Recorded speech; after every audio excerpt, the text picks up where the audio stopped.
Elrigu namaste. Very good afternoon to you all. We are in the second part of SAMVAD parenting program, which started last week on 18 September. And we had wonderful seminars by various project officers of SAMVAD. So I believe that all the parents who have participated agree with me that we had wonderful sessions on parenting, and we clarified all our doubts with Ms. Sheila Ramaswamy Madam and Professor Shekhar Sheshadri in question answers session 2. Thank you very much for participating in last program. Today, we have the other part of the parenting program. We are today covering the parents of children from class 7th onwards. So I hope to make sure that parents are watching this program. We insist that parents watch this program. We have sent the message to you. So today's program is to enable all the parents to take care of your teens in a better way. We agree that you all are wonderful parents. That's how you are participating in today's program. You have a lot of concern for your teenage children. With today's seminar, probably you'll be enabled with little more information to take care of them better.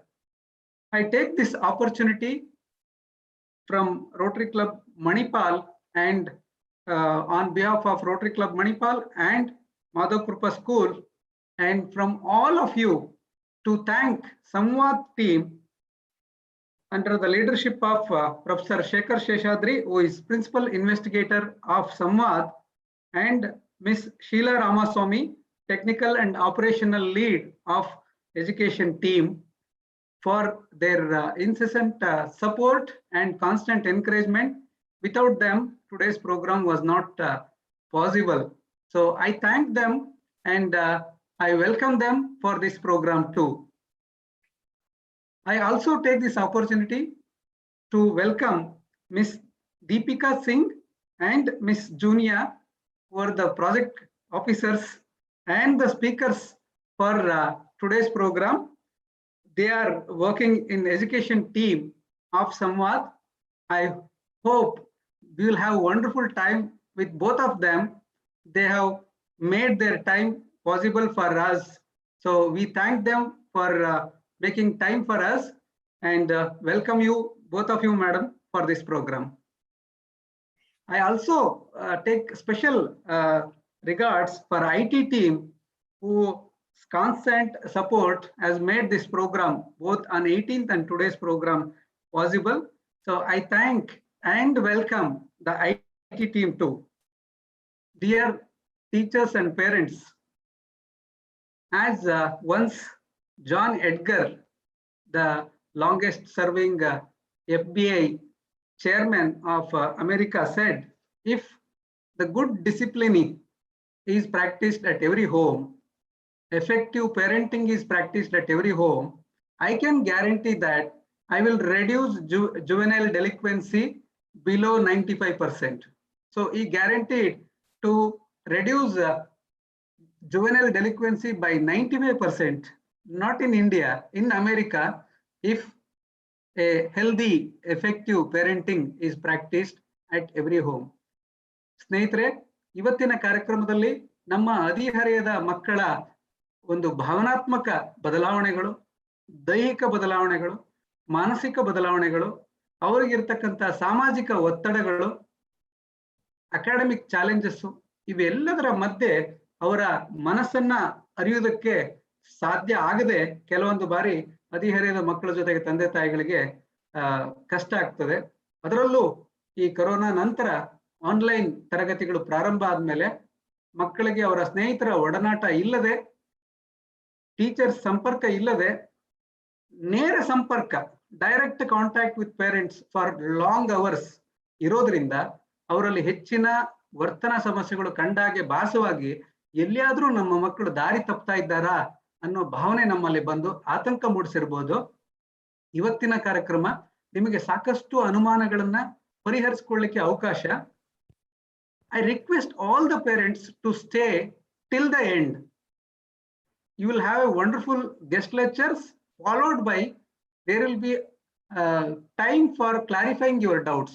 ಕೊನೆಯಲ್ಲಿ ನಿಮ್ಮ ಪ್ರಶ್ನೆಗಳಿಗೆ ಉತ್ತರವನ್ನ ಹೇಳಲಿಕ್ಕೆ Sheila Ramaswamy madam ಬರ್ತಾ ಇದ್ದಾರೆ.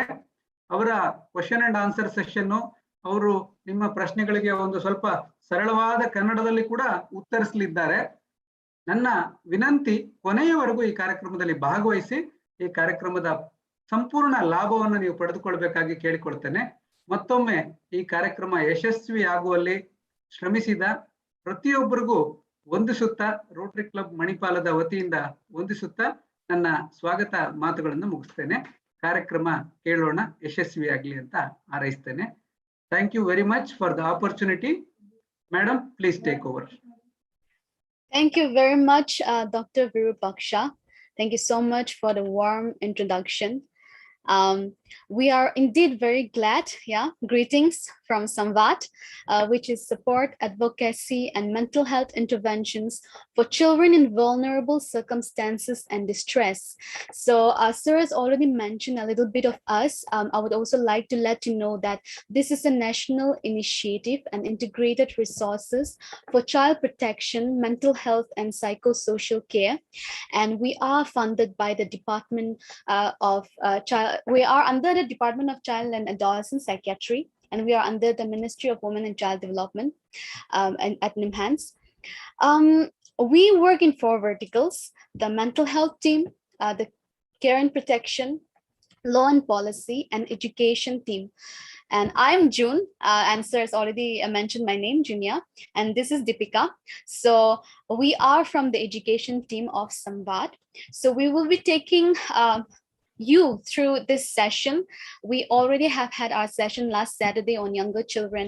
Today we'll be discussing a little more about adolescence, and we are very, very excited because we believe that this is something that is the need of the hour, especially with parents also. And we can see so many parents already here who are already connected with us, and we are so glad that you're all here with us.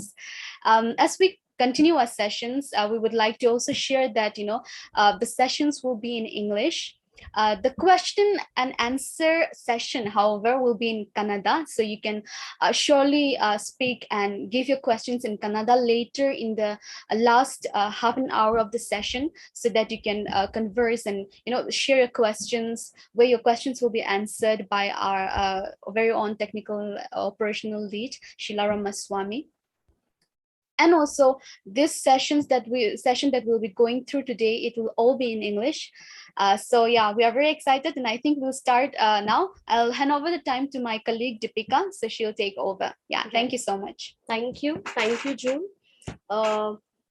Good afternoon, a very warm welcome to all the parents who have joined in for our session today. And today, as we have done the first part of the session on last Saturday, we will be taking it forward, and we will be talking about the dilemma of parenting adolescent, right? So to understand better, we have devised some of the objectives for this training. So the 2 objectives that we will be looking very closely in this session is to enable parents to understand their adolescence issues and concern, to enhance the parents-adolescent relationship. So when we talk about it, we will be also touching upon various adolescent issues, which we will be taking it form of case studies discussion. And the second objective is to enhance the capacities of parents to respond to their adolescent stress as they occur in the family spaces. So of course, we get to see the behavior of the children in the family spaces, but we need to look at that behavior, why that behavior is occurring in that particular space. So there can be a lot more information, can be a lot more context and concerns about that particular behavior. Okay, so before we move into our session for today, we would like to request all the parents who have joined through YouTube to please respond and share your views, your responses from the chat option. So it's a very interactive session. So we would request if we could see your responses as to we go about in this session. Okay, so to start off, let's start from a very basic understanding. What is an adolescent? So if I were to ask you a question, that what comes to your mind when you hear the word adolescent or teenager? So what are some of those your thoughts about it? What is the first word that comes to your mind when you think about an adolescent or a teenager? It can be anything. So we are waiting for your responses from the YouTube chat options. You can share your responses on the chat itself.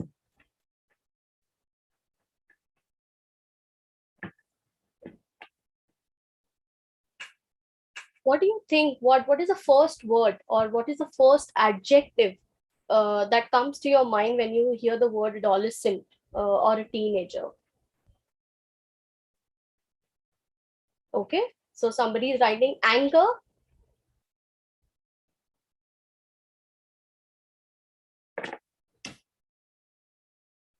Uncertain, yes. Anger, uncertain.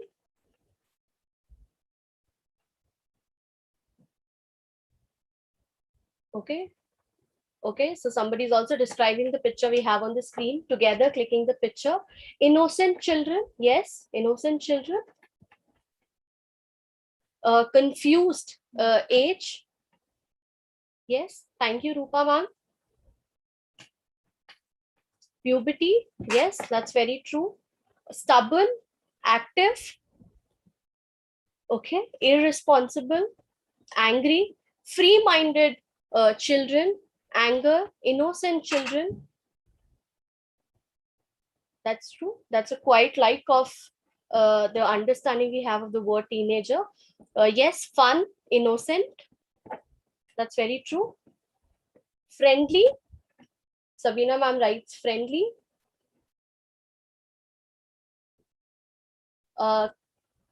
Carelessness, honest. Right. Feeling over smart. Okay. So what some more words can we also write? We also write the uncertainty. Neither the child nor an adult. That's very true, Reshma ma'am. That's actually defined what adolescent is or a teenager is. Not honest, overconfidence. Thank you, parents, for sharing your responses on the chat group. Okay, so Anjali ma'am also writes lazy, confused. Yes. So adolescent, when we look at adolescent is a phase of life which is stretching between the childhood and the adulthood, right? And here we'll also be talking about what are it encompasses the elements of biological growth and also a shift in the social role that the child is the child is in, right? And of course, as you have shared a lot of more responses, so we will take few of them. We have independent, skeptical, puberty, mood alteration, lazy, fun loving, confident. Okay, so these are some of the words that define that looks at the understanding of adolescent. So whenever we look at the adolescent, it clearly recognizes that there is no fixed time period in an adolescent life that we can call it as adolescent. So it's basically it's a phase. It's a phase rather than giving it a boundary or giving it a bracket out of it, right? And the World Health Organizations defines that the adolescent is usually is characterizes between the age from 10 to 19 years. Okay, so we'll just quickly now look at and try to understand that what are some of the ways in which we see a lot of changes in adolescence. So when we talk about when the child is growing up, when the child is growing up, we also see that we have various domains where the development of the child is taking place, right? So we'll be just quickly briefly touch upon about these domains. So when we talk about the physical domain of the adolescent, we have the secondary sexual characteristics I mentioned by you. All the children out there, they hit puberty. We also see the menstruation in the girls. So when we talk about speech and language, we see that the language here becomes a part of a complex social transaction, and here the adolescent are able to process the complex feelings that they're feeling. The relationship dynamics also changes. They're also able to articulate their own opinion and their own choices.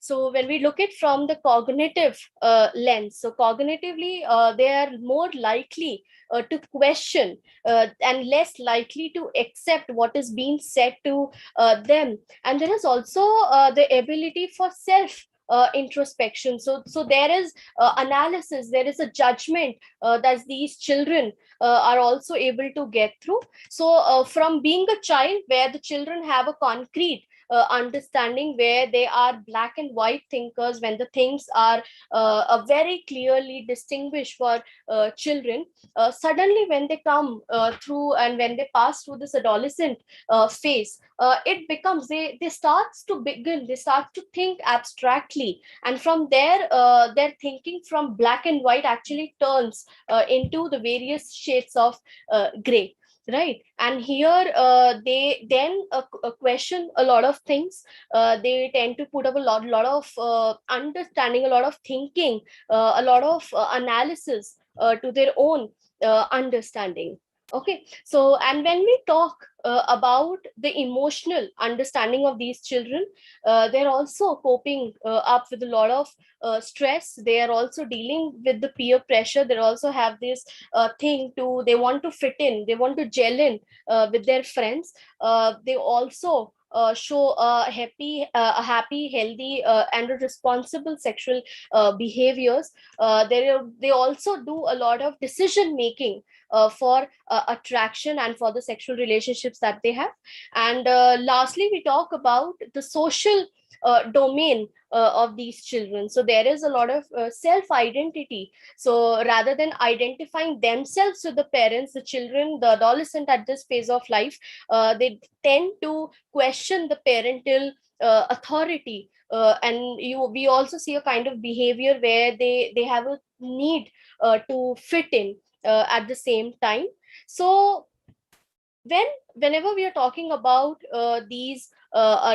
whenever we are talking about the adolescent, we get to see many changes, and which forms a part of all these 5 domains that we are talking here about in our session. So let's quickly look what are why do they behave in a certain way, why there is the impulsivity, why there is so much anger issues. When you all of you, when we're talking about what are some of the words and the adjectives that can define these adolescent. So whenever we are talking about adolescent brain, right, and if we look at some of the research studies, so our brain basically has a 2 part of the brain. So the one is the emotional part of the brain, and the second part is the rational part of the brain. So when we talk about the rational part, even though the child has hit puberty, the child is going through a lot of transactions, the child is going through a lot of changes in themselves. So the rational part of the brain is still developing, and that's how the emotional parts then take the lead into the child, into the adolescent, and we get to see a lot of aggression, a lot of impulsivity. There is a lack of social judgment. There is also the need for instant gratification. So the rational part of the teen's brain is not fully developed, and it won't be there till the age of 25, right? So that's where the entire understanding of adolescent brains comes into the picture. And it can also be understood in another way, where the brain is actually undergoing through a rewiring process, so which is not completed up to the 25 years. And why we are talking here about the adolescent brain is because that when we the adolescent are held to take are set to take a lot of risk to test and define themselves. And whenever we talk about this risk taking behavior in the adolescent, it can be both beneficial and harmful for these children. So when we talk about why it is beneficial because it can lead to the situations where the new skills of these children they're able to learn, and the new experiences can prepare them for the future challenges, right? And so risk taking serves as a means of discovery for oneself, for the people around, and if you look at the world at large, right? So here when we talk about the room to experiment and to experience certain things, so they have their own decision making in many different situations. And sometimes, and that's how the risk taking behavior also comes into the picture, because sometimes these adolescents, they overestimate their own capacities to handle these new situations, and that's how that particular behavior then possess a real threat to their own lives. Okay, so that's why whenever we are talking, and we'll also bring this aspect into our case studies ahead, where we'll be discussing about a lot of issues. So when we talk about the issues in adolescence, so what are some of the ways that we can look at this understanding? So as we have talked about the need to fit in, so there is also a lot of peer influence. It can be both positive and it can be both negative. There are also some school related issues with these children. It can be about academic competition, it can be about bullying, it can be an issue of school dropout. And that's how these problems then have a stronger impact on these children when we talk about their participation in the classrooms, their achievements, their relationship issues, their mental health, and their psychological well-being. So interpersonal issues, we also see that there is a conflict of ideas between different adolescents. The rational part is not yet developed, so there is a lot of impulsivity, a lot of heated discussions, not along only with the parents but also with their own friends out there. So their interest in different areas now grows from this place. Self-esteem issues, so already the adolescent or the teen is really dealing with all the physical changes that is happening with them, but also then the self-esteem issues, the confidence in oneself then starts to decline at that point of time, which hampers directly and indirectly the children there. Gender and sexuality issue. So when we talk about the gender sexualities issue, how do I define myself? Where do I fall? All of those understanding also comes into the adolescents' minds. Emotional and behavioral issues. So if you look at the research, and it's up to the 50% of the mental health and the behavioral psychological problems have their onset. So it is also the beginning stage during the adolescent period. So we also see a lot of emotional and behavioral issues in these children. So when we talk about these in terms of anxiety, in terms of depression, self-harm, substance use, anger, aggression, these are some of the emotional and the behavioral issues that we see in these children, and followed by the life skills deficits. So life skills, WHO has already defined the 10 life skills for the students out there. And when we talk about the life skills, it includes decision making, the thinking capacity, negotiation skills, the ability to manage their own stress, time management, their coping mechanism. So all of these skills then sort of take a backseat in adolescent, which later on then becomes a lot of issues in adolescent. So we'll be touching upon these issues fairly. So before we understood what is adolescent. We also understood how the brain functions in adolescent. We also talk about what are some of the issues that is pertaining to this thing. Now we'll quickly understand through a very simple framework as to understand the children's behavior and their own experiences. So this is also something a lot of you must have heard about this framework in our last session. We discussed this inner voice framework, but we'll just quickly do a recap about this session. So whenever we look at a child's behavior or maybe an emotional problem in a child, it never occurs in isolation. There is always a reason why it occurs. There's always a place from where it grows. So in other words, there is a context to every child problem. So through this we will be talking about the inner voice framework. So when we talk about the context, as you can see that there are 5 elements to this inner voice. It starts from the context, experience, inner voice, emotions and behaviors. And from the behavior, it can also move to leftward, which is behavior, emotions, inner voice, experience and context. So it is very flexible when we develop our understanding on this framework.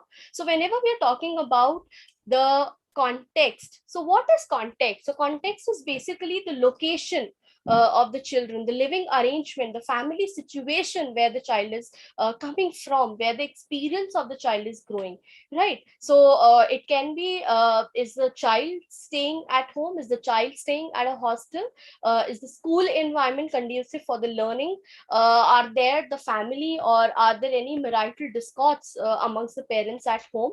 So is it a single parent, or is it the ailing grandmother who is taking care of the adolescent there? And it has been there a death in the family, if you look at the COVID pandemic. So that forms the context of the first element of our inner voice framework. So when we talk about the experience of the teens, so this refers to the living arrangement and the family situations and the events. So is there a physical neglect? Is there an emotional neglect? How well the child is getting the support from the family? Is there a situation where the child is struggling with his or her academics? Then we come to the inner voice of the child. So basically how the child understands and processes an event. So between any event, between an experience and the behavior, what is critical is how the child is developing its own understanding. So maybe a child, maybe adolescent who's experiencing bullying at school may say that I'm not strong, I'm powerless, and why do they always do this to me? So it's basically the thought and the feeling that in the child's mind, which may or may not be verbalized, right? And one thing that we like to also understand here is that whenever we are talking to about the same context, the experience of the child may be differ, it may not be the same. So for example, if there is a single mother taking care about both the children, and and the child have different temperaments, and the mother says that you can't go out to play, you have to stay inside and study well for your exams. So one child may feel, oh, that's a good thing to do, because I really like to play games on my mobile phone. But for the other child, the internalization or the experience for that child may be boring, and because that child wants to meet his or her own friends, but the mom is not allowing, and that can be so frustrating, that can be so saddening, that I want to go out but I can't because my mother is not allowed. So see, the same context, the same place, the same living arrangement where both the children are saying, but their experiences are different. Along with that, the experiences, their inner voices are also different, right? So next we come about to talk about the emotion. So emotion is basically how the child is feeling, which then comes from a certain context, which comes from a certain experiences. So I'm not strong and powerless, I can't do anything about them, can have the emotions of frustration, can have the emotions of hopelessness.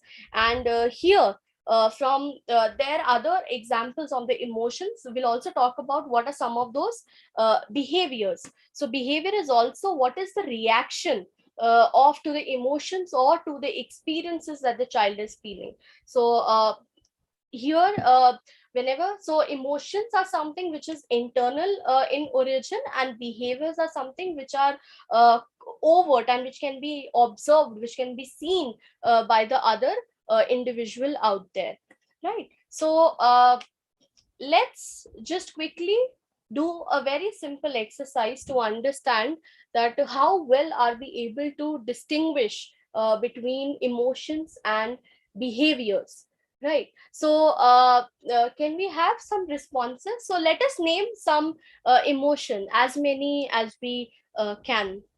So what are some of the emotions that the child is feeling? Okay, so confused is a emotion. Okay.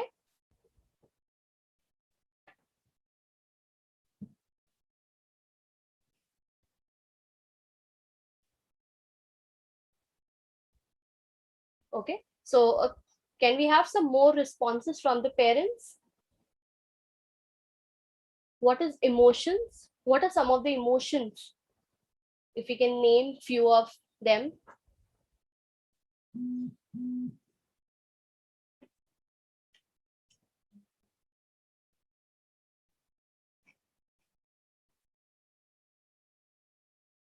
Okay, so anger, sad, jealousy, right? So these are some of the emotions. Okay, so I can also say a emoticon which says that the person is happy. Okay, and also a emoticon which says that I'm sad, I'm crying. Yes, sad is also another emotion. Sadness, true.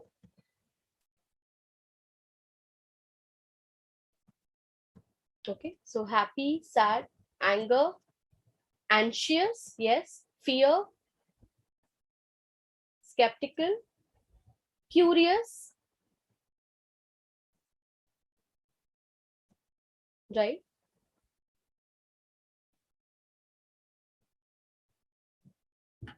Can we have some few more responses? Fear. Okay, so feeling loneliness. So feeling loneliness, why the person is feeling loneliness? Because loneliness has is a very subjective term when we talk about emotions. So wants to be left alone, we'll come to that. Okay, not so confident, silent. So silent, but what is the emotion that is going behind when the teen is silent? Scared, shy, curious, happy, joyfully, right? Disappointment, that's true. Joyful, right? Wonderful. So these are some of the emotions, and it can also be that of trust. It can, that could be of joy, panic, fear, grief.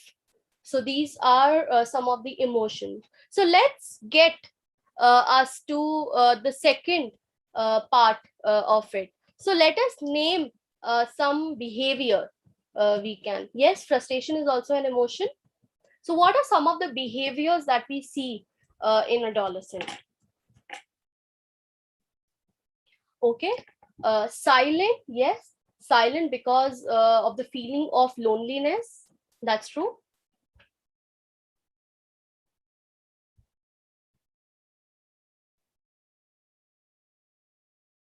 So what would be the behavior?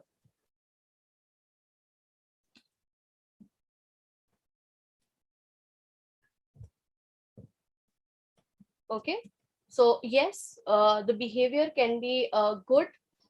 behaviors are silent, bullying, stealing. Yes. Helpful. So how is the helpful nature being shown? Okay. Shrikala ma'am, you're writing bad behavior. Can we define what characterizes the bad behavior? Shouting, caring. Yes, these are some of the behaviors. Okay. So arrogance, how the arrogance is shown to others. Define. Yes.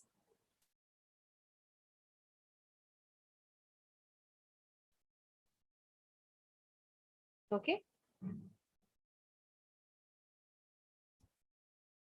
So we'll take some more responses when we talk about what are the behaviors. Okay. Introvert, caring. So right, these are some of the behaviors. Helping, biting. Yes. Not interested in studying is also a behavior.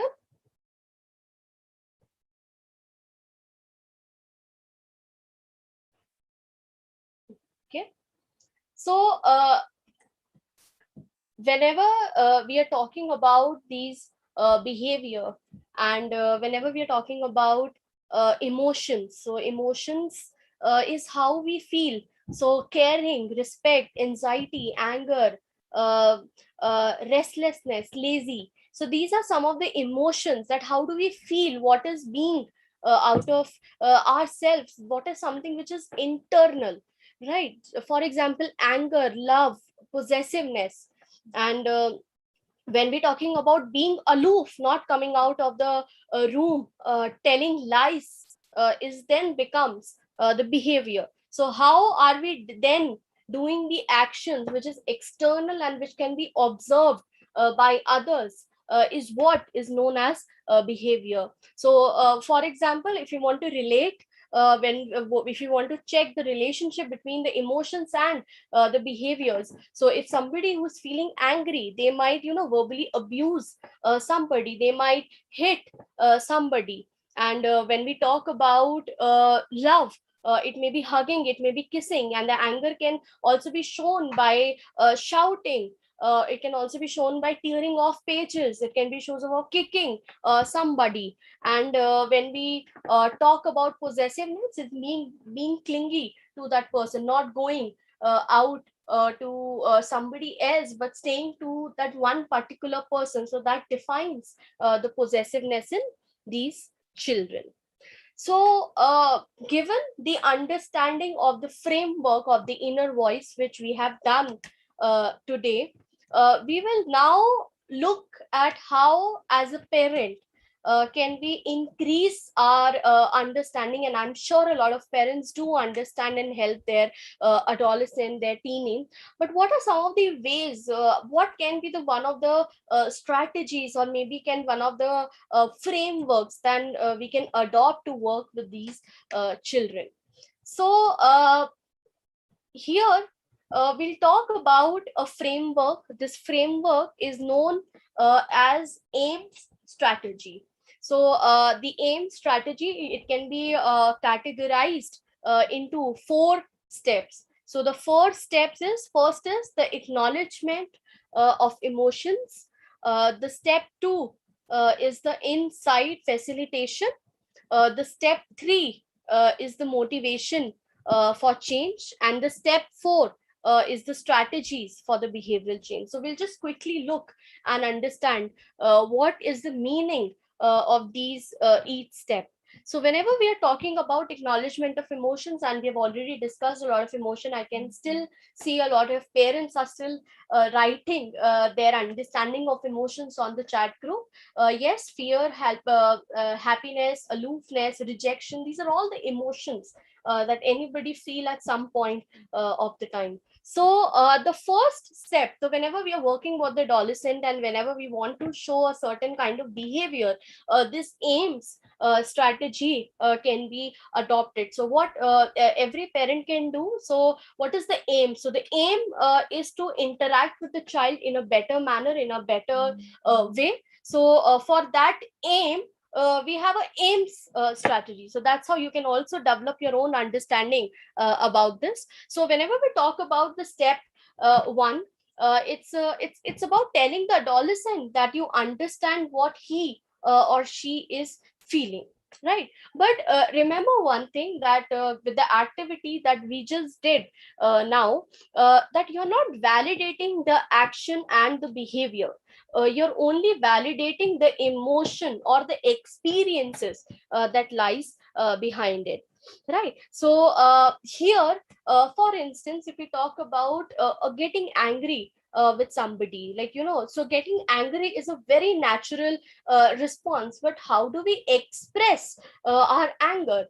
Do we talk it out? Do we walk away? Do we shout? Do we hit others? So is shouting and hitting is the most useful way to express it? Of course they are not. But the emotion that the child is feeling, because parents, whenever no emotion which is exists in the human nature is good or bad, all emotions are natural. So acknowledgement of the children's needs and emotions, whenever we are acknowledging their emotions, it helps them to feel that our parents see us as reasonable human beings, can see us as reasonable persons with the capacity to think and reflect. So we saw that we talk about how the concrete thinking, how the black and white understanding of everything develops into the various shades of gray. There is also the children are also able to think abstractly about each and every situations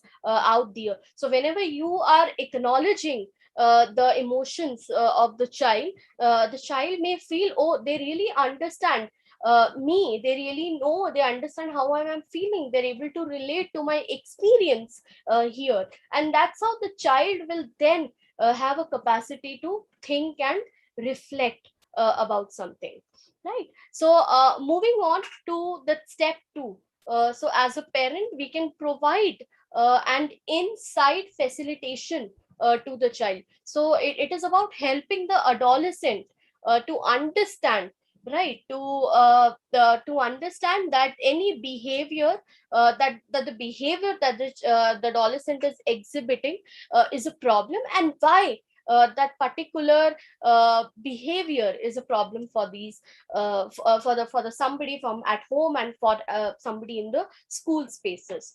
So it refers to helping the child to reflect on a deeper level, so and to explore the reasons that why their behavior is not acceptable. So are they able to recognize what the problem is, and do they actually see that their behavior is a problem for themselves or for others out there, right?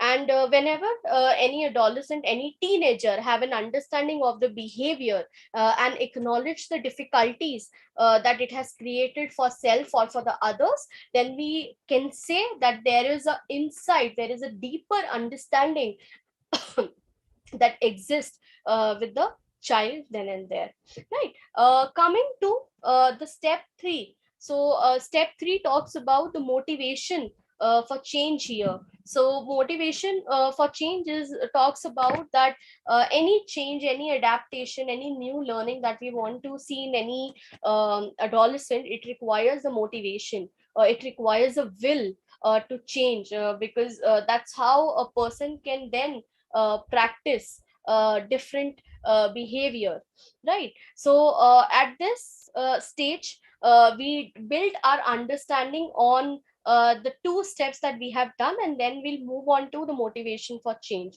So here you'll you'll explore why it would be helpful for the adolescent to change his or her behavior. What is the gain for the adolescent, right? So here it's about thinking, having a more capacity to think about any action in terms of what benefit would then be there for the child to accept or to reject it. So that's how the motivation for change occurs. And then moving on to the last step here.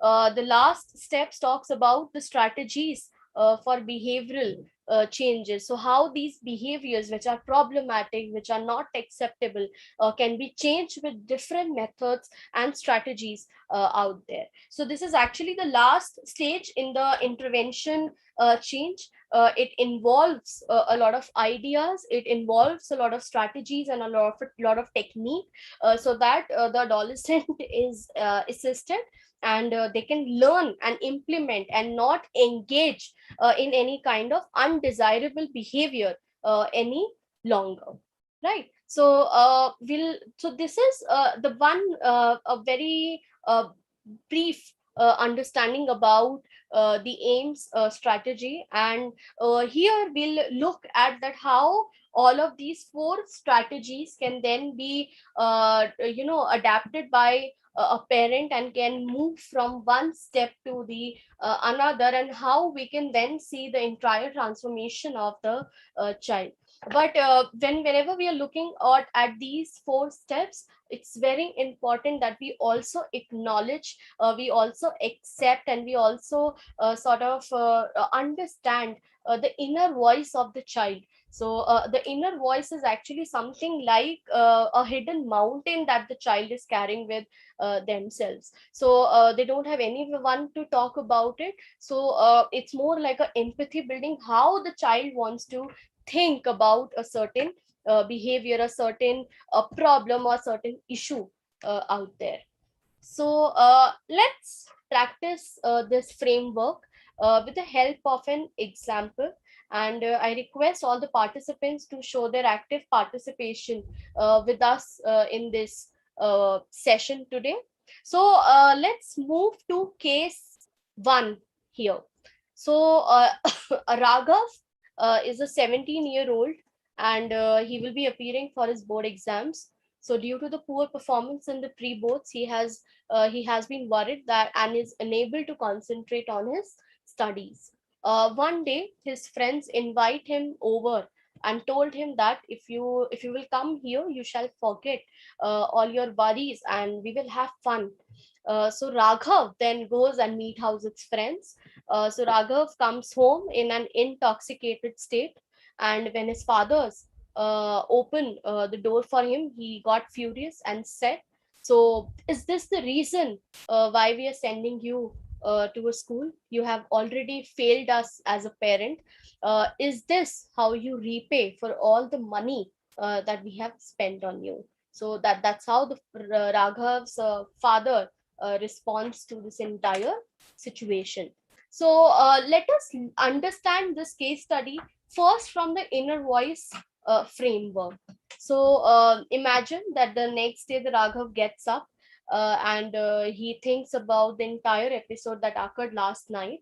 So what here, if you look at this case study, what do you think is the context here of the experience that the Raghav is showing? So what is the context here?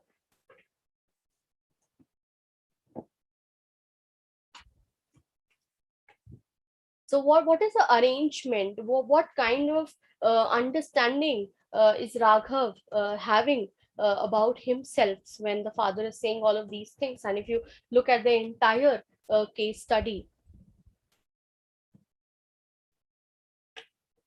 so he's appearing for his board exams. He has performed poor in his board examination, pre-board exams. He's been worried. He's unable to concentrate on his studies. And then he is invited for a party by his friends, which who told them that if you will come here, you shall forget all your worries and you'll have fun. Yes. So here the context is exam. Thank you, Vishwanath sir.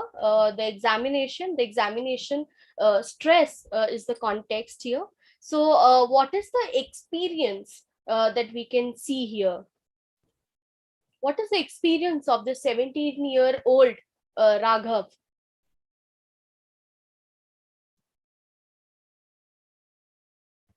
So can we have some more responses on the chat group?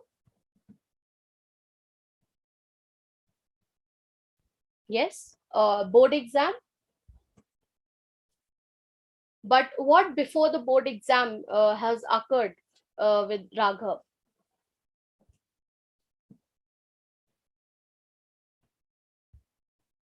So if we talk about the experience of the child, the failure in the board examination is what is sets the experience of the child, which is again related to the context, which is the examination, which is the examination stress.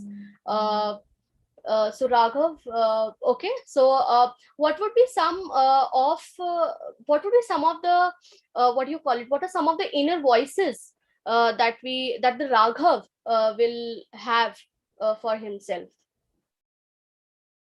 What would be Raghav thinking during all this while? So Rupa ma'am writes that the Raghav will be feeling sad for failing his parents. So what would be then Raghav thinking in his mind?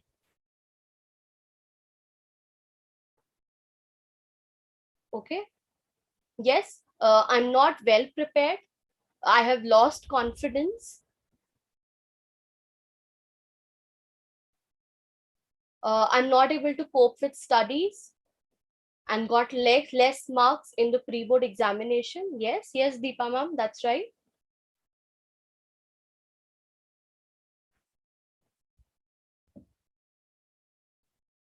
I'm useless.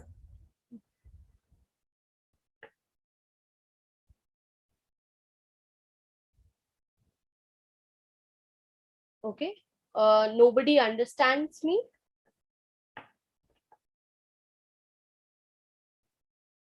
Okay.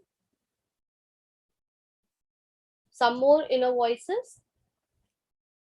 What would be the Raghav thoughts here? I'm a failure. Yes. Why am I like this? Why it is so difficult for me? Can someone please help me? I'm so worried. What if I fail in my board exams? Okay. So what are some of the emotions?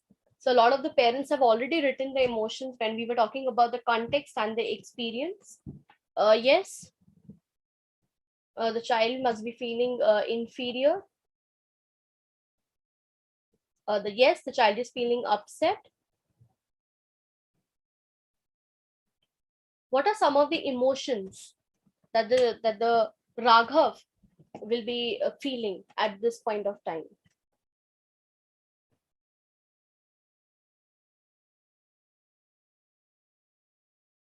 Okay, so the Raghav may be crying, the Raghav may be confused. Okay, so one more inner voice: who will listen me or help me? This is also an inner voice of this child. Upset, frustrated, sad, anxiety, fearful, anger, yes, worry.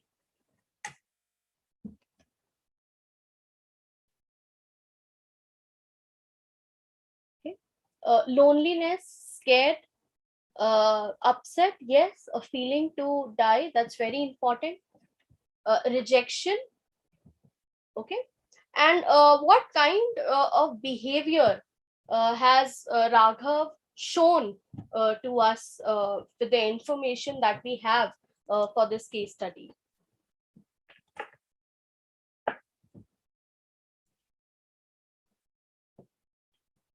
What is the behavior that's been shown by Raghav?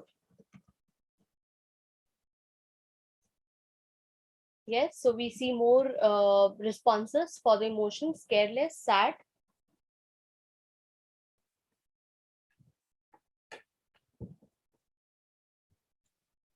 Okay, yes, yes, Divya ma'am, no concentration. So the child, the Raghav is unable to concentrate on his studies.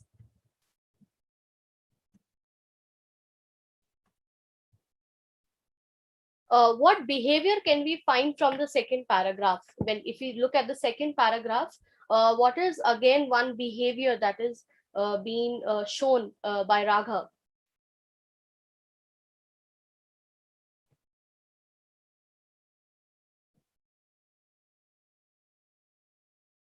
Okay. Yes, the child is stubborn.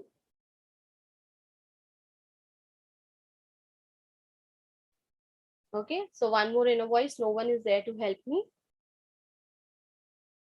So the one more behavior, if we look at the first sentence from the second paragraph, that comes home in an intoxicated state, we also realizes that here the Raghav is also resorting to drinking. So he's drinking alcohol with his friends because he just can't bear the stress of the examination, which is hovering over his head at this point of time. Thank you for responding here. So if we look at the sentence, the code which were taking, yes, Rupa ma'am, taking help of substance for solace. So if you look at the response of the parent here, that is this the reason why we are sending out to you school? You have already failed us as parents, and this is how you repay all the money that we have spent on you, and a lot of question marks to that, because all of these questions are then asked by the father to Raghav out there. So if we look at the second question, because we've already discussed the kind of emotions that the Raghav is feeling, do you think the parents' response is helpful for the child? Do you think the way that the Raghav's father have responded, is it helpful? Yes or no?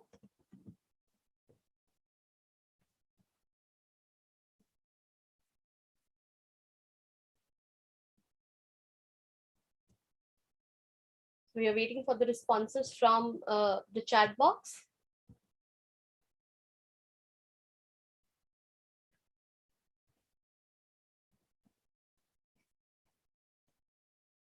So is the parents' response helpful?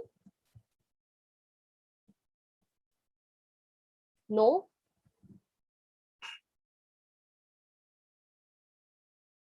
Okay, so the father reaction is wrong. Instead, he should make him realize what he did was wrong and should not be repeated. Never. Okay, so we also get a lot of yes responses from the parents. No, not at all. Okay, so imagine how would you then respond to Raghav in such a situation? Yes, Deepa ma'am also writes the father reacted too early with this child. How would you respond to Raghav? So imagine Raghav coming at night and he's in in an intoxicated state. How would you then talk to Raghav? What is the first thing that you'll say to Raghav at that point of time?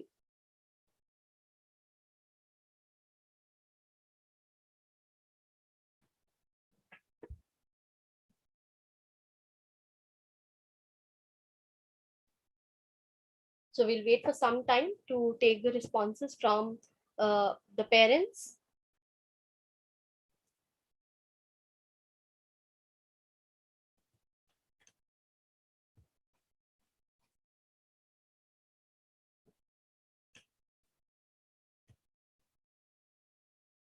Yes, yes, Madhumati ma'am, the father's reaction was wrong.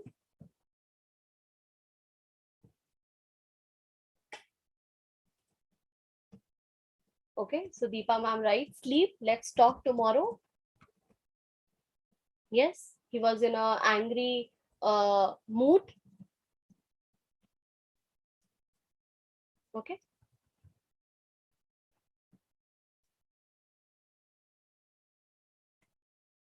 So we'll take, okay, to speak when he is in senses, right? So we may not react at that moment, but we'll give some time to Raghav to also come at an understanding where he's able to reflect on his comeback. Yes, Reshma ma'am, wait until Raghav comes back to his senses, right? We need not also to respond sometimes. Yes, sometimes silence is also a very good response in certain situations. So maybe at not that one point of time, but we maybe the next morning, what would be some of the things that you would then say to Raghav?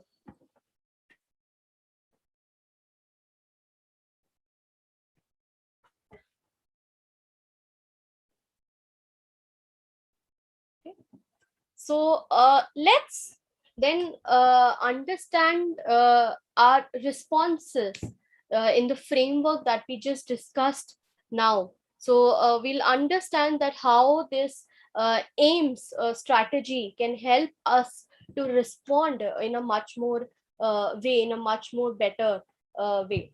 So if we look at and imagine that, of course, as a lot of parents have responded that maybe talking at night is not a good option with Raghav. We may give him space, like we can also respond that sleep, let's talk tomorrow about this. Sometimes we'll not even like talk to the child, but maybe at some point of time we do need to address this issue with Raghav. So whenever we are using the aim strategy, so this is one of the responses that what we can do, that can be given to Raghav at this point of time.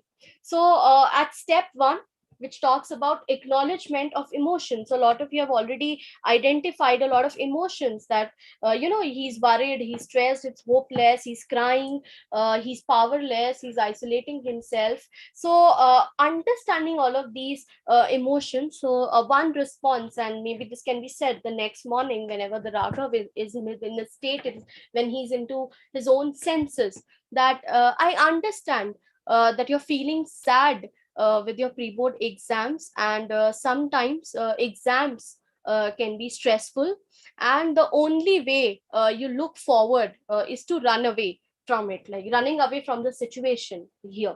And there are other ways which will help you to feel better, and we shall talk about it soon, right? So here, if you can see here, that the father is now acknowledging the emotions of Raghav here, which talks about feeling sad, acknowledging the facts that for some people exams can be stressful, and and the only way is what that we want to really avoid that one particular circumstance or behavior at that point of time, right? And then the father also give a sense of a sense of hope, a reassurance to the child that there are other ways which will help you to feel better at that point of time, and also being hopeful that we shall talk about it soon. So maybe at not that one particular time, but just at that very instance. So at step 1 here, the acknowledgement of emotions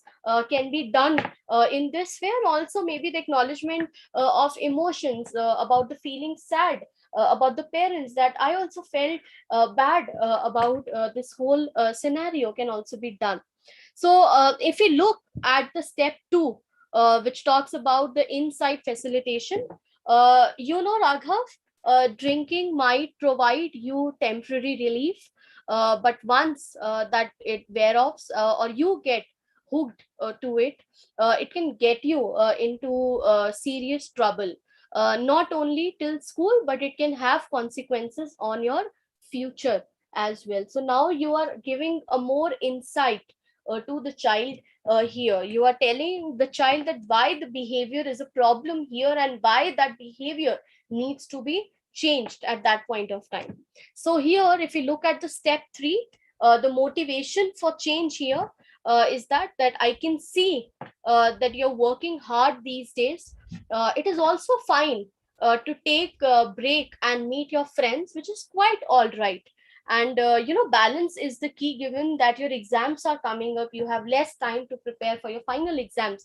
Let's see how can I help you for that, right? So now the father is also providing one step ahead. He's extending his own help to this child. So strategies for behavioral change here, is that of relaxation techniques. So techniques of deep breathing, the technique about the guided imagery, where it can be a form of an exercise where you would take the child on a journey which is an escape from the reality. So you can just ask the child to close their eyes and think about a certain place where the child feels happy. So it can be a beach, it can be that of a mountain, it can be that of a favorite place in the town, or it may be abroad. So you can helping the child to imagine that place, so that the child comes out from the reality and is at calm and is able to deal with the present the time. And the next thing that you can do with the raghav is we can work together on the routine and the time management. So whenever we are working on routine and time management, it gives a sense of certainty. It's predictable. So the child also knows that, oh, I have 24 hours and this is how I can manage my time. And this way, if you look at, there is also a time where the child can be taken, have time for his friends, have time to play, can spend time with the family, but at the same time the child is also maintaining a balance with his or her own study. And the behavior for strategies change, one of them can also be providing a sort of a professional help to the child. So contacting a tuition teacher, at that making that sort of arrangement a possibility where the raghav can go and take help from a teacher who can guide him more, and who can explain the concepts in a much more simple and in a much more understandable manner, right? So this is how the AIMS study looks like when we talk about these 4 steps which we have just discussed in detail with everyone, right? So before we move to case 2, and this is where I would like to give the opportunity to my colleague, where she will be discussing few more cases with you. And thank you very much for your active participation. And let's see what June has to offer for all of us in our training, in our session today. So over to you, June. All right, thank you, Deepika. Well, Deepika has already talked about a lot of things. She has brought in a very simple way of us understanding the different domains of, how adolescents develop. And she has already given us two beautiful framework. The first one was the inner voice framework, where we can look at the behaviors of children and see in what context actually these children behave in such ways, the experiences that the children have, and the inner voices that the children have, and the emotions that these children feel, and how understanding those can really help us to use this AIM strategy, yeah? Where you are acknowledging children's emotion, adolescents' emotions, we are facilitating them to delve deeper into things that they might not know about, and giving them insights of different themes, different topics that they need to know more about, yeah? And also motivating them, in behaviors that might need change, or even which strategies where we can use which we can use for behavioral changes, yeah? So we'll also have 3 more cases that we would like to discuss, and we are so very thankful that all of you have been so participative in the chat box, and request you to please continue, since the chat box is the only way through which we can converse with you. So we would love it if you could keep replying to us. Let's go to the next case, yeah? So Lucy is a 16-year-old. She was caught by her mother while she was on a video call with her boyfriend. Her mother slapped and snatched her phone away and threatened her by saying, "I will tell your father. He will teach you a lesson. This is why you came late from tuitions. This is not the age for you to fall in love. You are supposed to study," yeah?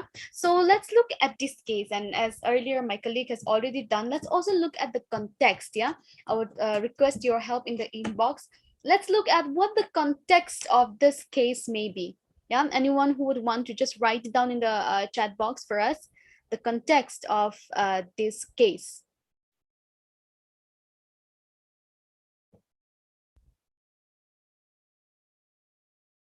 What might have happened, where it happened.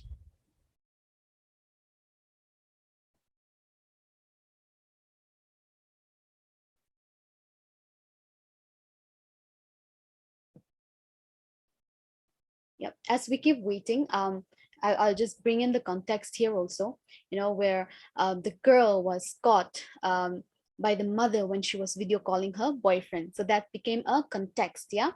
So when this girl was caught by the mother, what was this experience that she had, when she was slapped by her mother and snatched, when her mother snatched her phone and she was threatened, how did she feel? The experience was she was slapped, her phone was snatched, she was threatened. What kind of inner voices might this child have? What are the thoughts and feelings that this child is having, this adolescent is having? Would anyone want to share how this adolescent is feeling, how this girl is feeling? Yeah.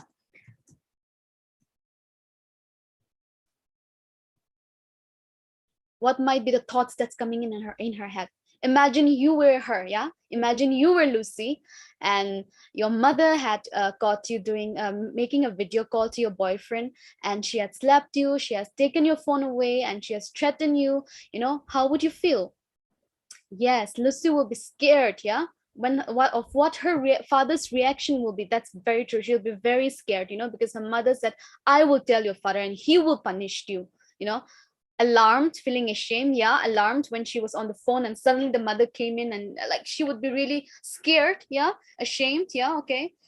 Angry. Yeah, she'd be angry. She might be thinking, why did my mother slap me? Defensive. Yeah, she might be giving her reasons of why she was doing a video call. She might be telling that, oh, that's my friend. She might be crying. Yeah, she might be crying. She might be confused why her mother has slapped her. She might be fearful. Yeah, she might also be feeling guilty. Yeah, we never know. Yeah, she might be scared of her father's reaction. What will my father say? Will my father beat me? Will my phone be taken away by my father? Those might be the things that might come in her thoughts. Yeah, any more things that she might be thinking?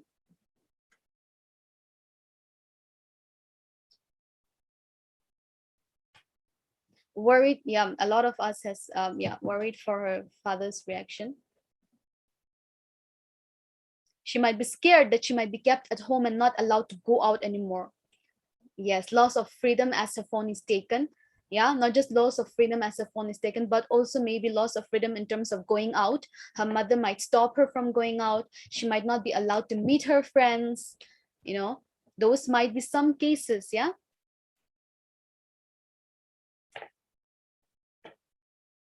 And what might be the emotions? Obviously, the emotions have already been stated. A lot of you have already shared so many emotions that she's feeling. Yeah. Seeking help. All right. She might be seeking help. What might be the behavior that she might show? After all this happened, what might be some behaviors that we might see in this girl? What kind of behaviors might she project? Yeah. Try to escape by creating fake story. All right. Yeah, that might be something that she might do. Yeah. What kind of things she might do? Yeah. After all this happened, feeling so scared, her inner voices are like, I'm scared. What will my dad do? What should I tell them? I'm so shocked. I'm so scared. I'm feeling so guilty. I'm ashamed. I was taken aback. So what would this girl do? What kind of a behavior might she manifest? Helplessness. Yeah. Yeah, she might feel helpless. Do you think she might even feel like, let them do whatever they want? I will still continue to talk to this guy. Yeah. Frustrated, she might become introverted, not share anything to other people. Yeah. She might become withdrawn. Very true. She might not want to talk to her parents because she might have thought that they don't understand her. She will run away. Yeah, she can run away. If the parents are not able to understand her, she might think that I love this boy, but still I love this boy and I want to be with him. And she might run away. Yeah, she might feel that there is no way out anymore. And she might resort to different things. Yeah. Yeah, very true. So let's go ahead. When all of you has shared so many of the emotions that she'll be feeling, so many things that we have discussed already. When the mother says, I will tell your father, he will teach you a lesson. This is why you come late from your tuitions. This is not the age for you to fall in love. You're supposed to study. Do you think the parents' response is helpful here? Do you think it's a very helpful response here for the child by telling her that, I'll tell your father, or he will teach you a lesson, or, saying all of these things? Do you think this is a very good response from the parents' side? What are your thoughts?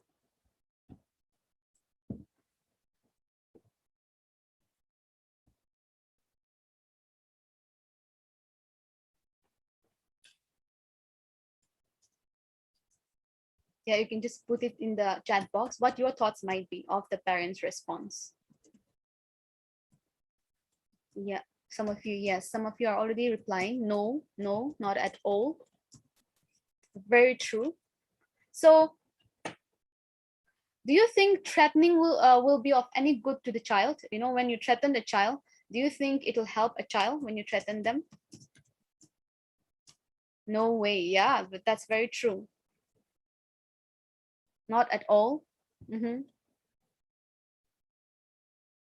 So imagine, if it were you and you were the mother, how would you want to respond to this child? What would you say to this child? What would you say to this adolescent? All right, somebody say no, mother should advise her that this is her age to focus on studies. All right. Anybody else who would want to share? How would you respond? Say you are the mother, yeah? So you keep yourself in the place of the mother and think about how you would respond to this adolescent. Somebody here already said about the previous question, is the parents' response helpful? They said it is not good response, but quite natural response by mother. Yeah. I would like to hear from you how you would respond to this adolescent, how you would respond to this girl. Keep yourself in the place of the mother, and this is your daughter who was on the phone. All right. Ma'am Vanshika says, I would try to explain and talk to her. Very true. Yeah. That is actually one of the best ways through which we can actually let the child understand, or even have a very open communication to understand each other. Yeah. Okay. Somebody wrote guilty of how you respond to the child. Somebody wrote aggression. If I was her mother, I would say this is natural to fall in love, but not unless you are responsible. All right. Yes. Somebody said educate her. Yeah. Let's see what the others are also saying. Talk as a friend and find out more about the boy. I think that's a really great idea. Yeah. Talking to them as a friend and really finding out more about, whoever they are talking to. I think that gives us a base of foundation that we are open to talk to them and they also feel free. And I think in that way we can be updated about whatever is happening in their life. Softly, I would explain. Yeah. All right. Mother tell to her about good and bad. All right. Gradually explain that friendship is okay, not beyond that. All right. I am a single mother, so I understand what it is to be a parent. Obviously, we would react, but at the same time, I would have an open conversation. Very true. No, not a good response. All right. I'll also join the video call and talk to him as a friend. Wow, that's a great idea also, ma'am. In that way, you are getting to know the person they are talking to. So they no longer have to hide who they are talking to. And you'll always be in touch with them and the person who they are talking to. And I think that's a great approach, yeah. Somebody said same as Lucy's mother. All right. Yeah, I think a lot of you also have written down about how you will build insight. Yeah, some of you have already shared about how you are going to talk to them about good and bad things, friendship, about you are going to talk openly about, relationships. Some of you would also join the video call and talk to her friend, like you are their friend also. So those are also some kind of insights that you are building. Would anyone want to also share more about how will you build insight in this child, in this adolescent? How would you build insight about relationships, about her being having a boyfriend, you know? Yeah, somebody wrote guide her and discuss about the situation. All right, making her understand what she is doing is not right. All right.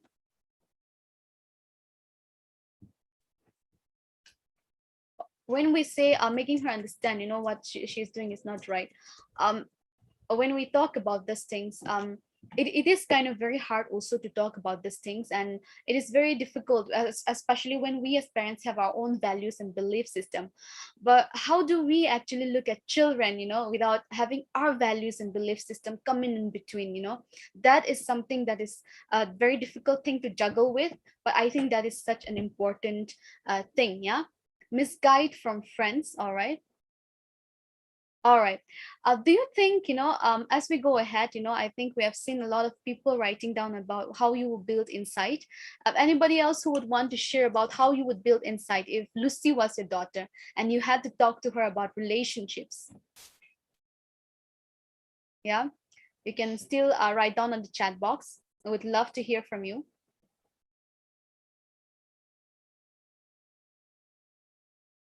All right.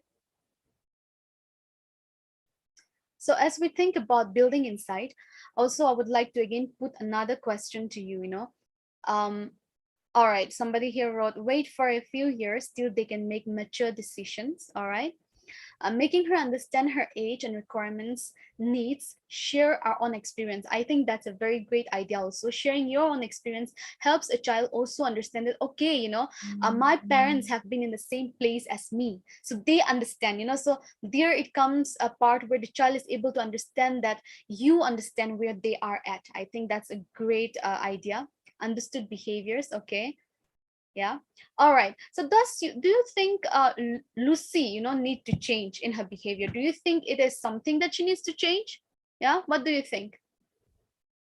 Video calling her boyfriend, basically. Do you think it's something that she needs to change? Yes or no? You can give it a yes or no.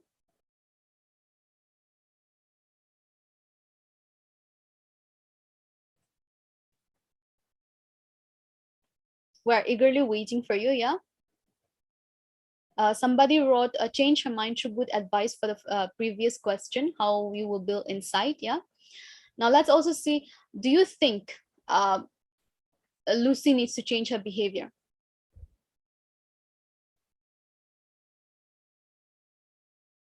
All right. Somebody said yes. All right.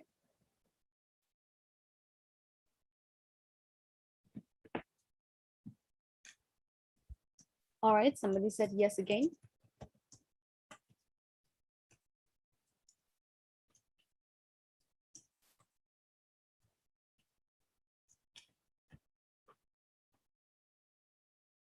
All right, now let's try to understand.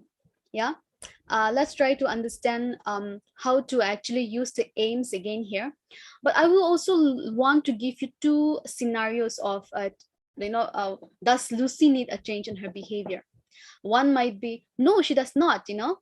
The other one might be, yes, she does, if she has been using her phone so constantly that she hasn't been doing anything other than touching her phone and calling people up. Yeah, so there are two different aspects in which we can see. Yeah, and in the coming slides, in the preceding slides, we'll be discussing more about that. Yeah, somebody here wrote about building insight, about understanding her requirement and needs, and introspect in whatever she's thinking. Yeah. All right. So let's go to this aim strategy.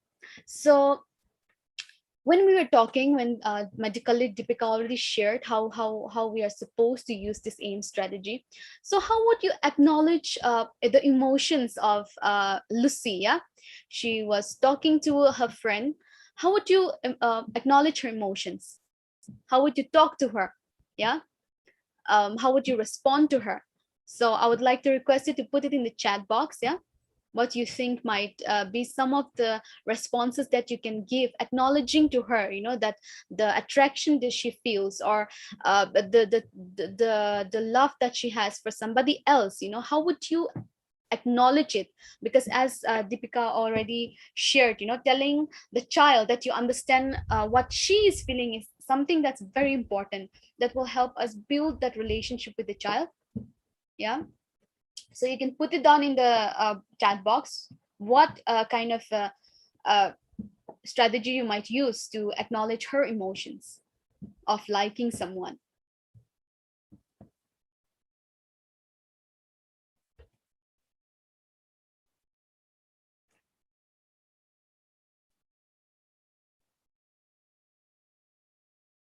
So when we are talking about emotions, when Deepika was talking about emotions, the reason it is so important to acknowledge the emotions of adolescents or children who we talk to is also because when we are able to understand them, to feel what they feel, to be empathetic towards them, it makes them feel respected. And also it also builds a bridge for us to be able to talk to them and be honest, so they are also honest with us and valued. They feel valued, very valued. Yeah. And also they also realize that yes, my mother or my father understands me, and they get a space where they are being, they are not being judged, but they are being understood. And this is something that's very important. Anyone who would want to try giving us some real acknowledgement of emotions? Try and know more about the boy from here. Yeah, that is there.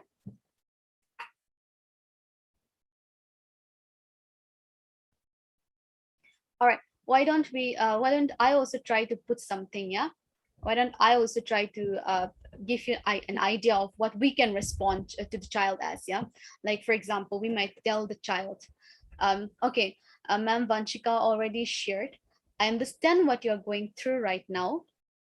Yeah, that's very true. That's how we're acknowledging to the child that what you are going through, I understand it. And I think that's a very simple word, but I think that helps the children feel that yes, there's somebody who is listening to me and who is actually understanding me. And this way they can express their emotions better. Otherwise they would keep it to themselves, they would not share with us. Yeah. All right, so maybe also we might also tell them, well, it's quite yeah, Vanchika ma'am again shared, that is very natural emotion response at your age, and it's completely okay to feel that way. Very true. Thank you so much, ma'am. I think you already shared the same thing that we have already shared. Thank you so much for that. Yeah, and it's also making it very natural. Yeah, it happens with everyone.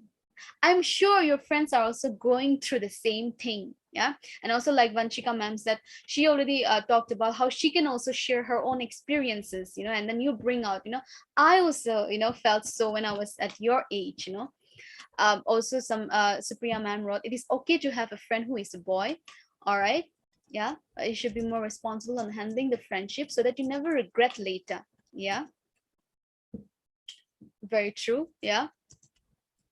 So yeah, this is something that we can talk to adolescents about, and especially when we talk about relationships, when we talk about them liking someone, it is also very important to understand and also tell to them that you are going through a stage, where you are learning so many new things. Your body is going through a lot of different changes. Yeah. So in that, we'll bring in the insight facilitation, where we are talking to them about their body, about the changes physically and mentally that they are going through, attraction and their preferences for certain people, which is very legitimate. Yeah. And then we can like start sharing about how you are concerned about them, about your concern about their safety, their security, about people who they will meet, and how relationships might be, and what kind of relationships they might get into. So those are the things that will surely come off.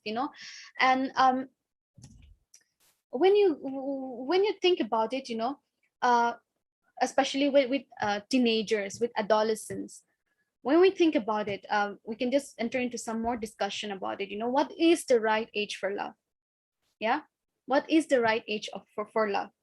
If 15 is too young, what about 20 years? Yeah, what about 40 years old? Is 90 years old too old then? Yeah.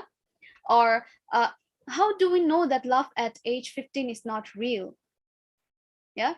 Or when people who are at the age of 30, they take a decision to fall in love and they enter into a relationship, um, you know, are we very sure that all of these people have had relationship that has not been broken? Are we very sure that people who have gone into relationships after they are 30, after they are 40, do they not get into broken relationships? So what does that also say about adult decisions then? Yeah.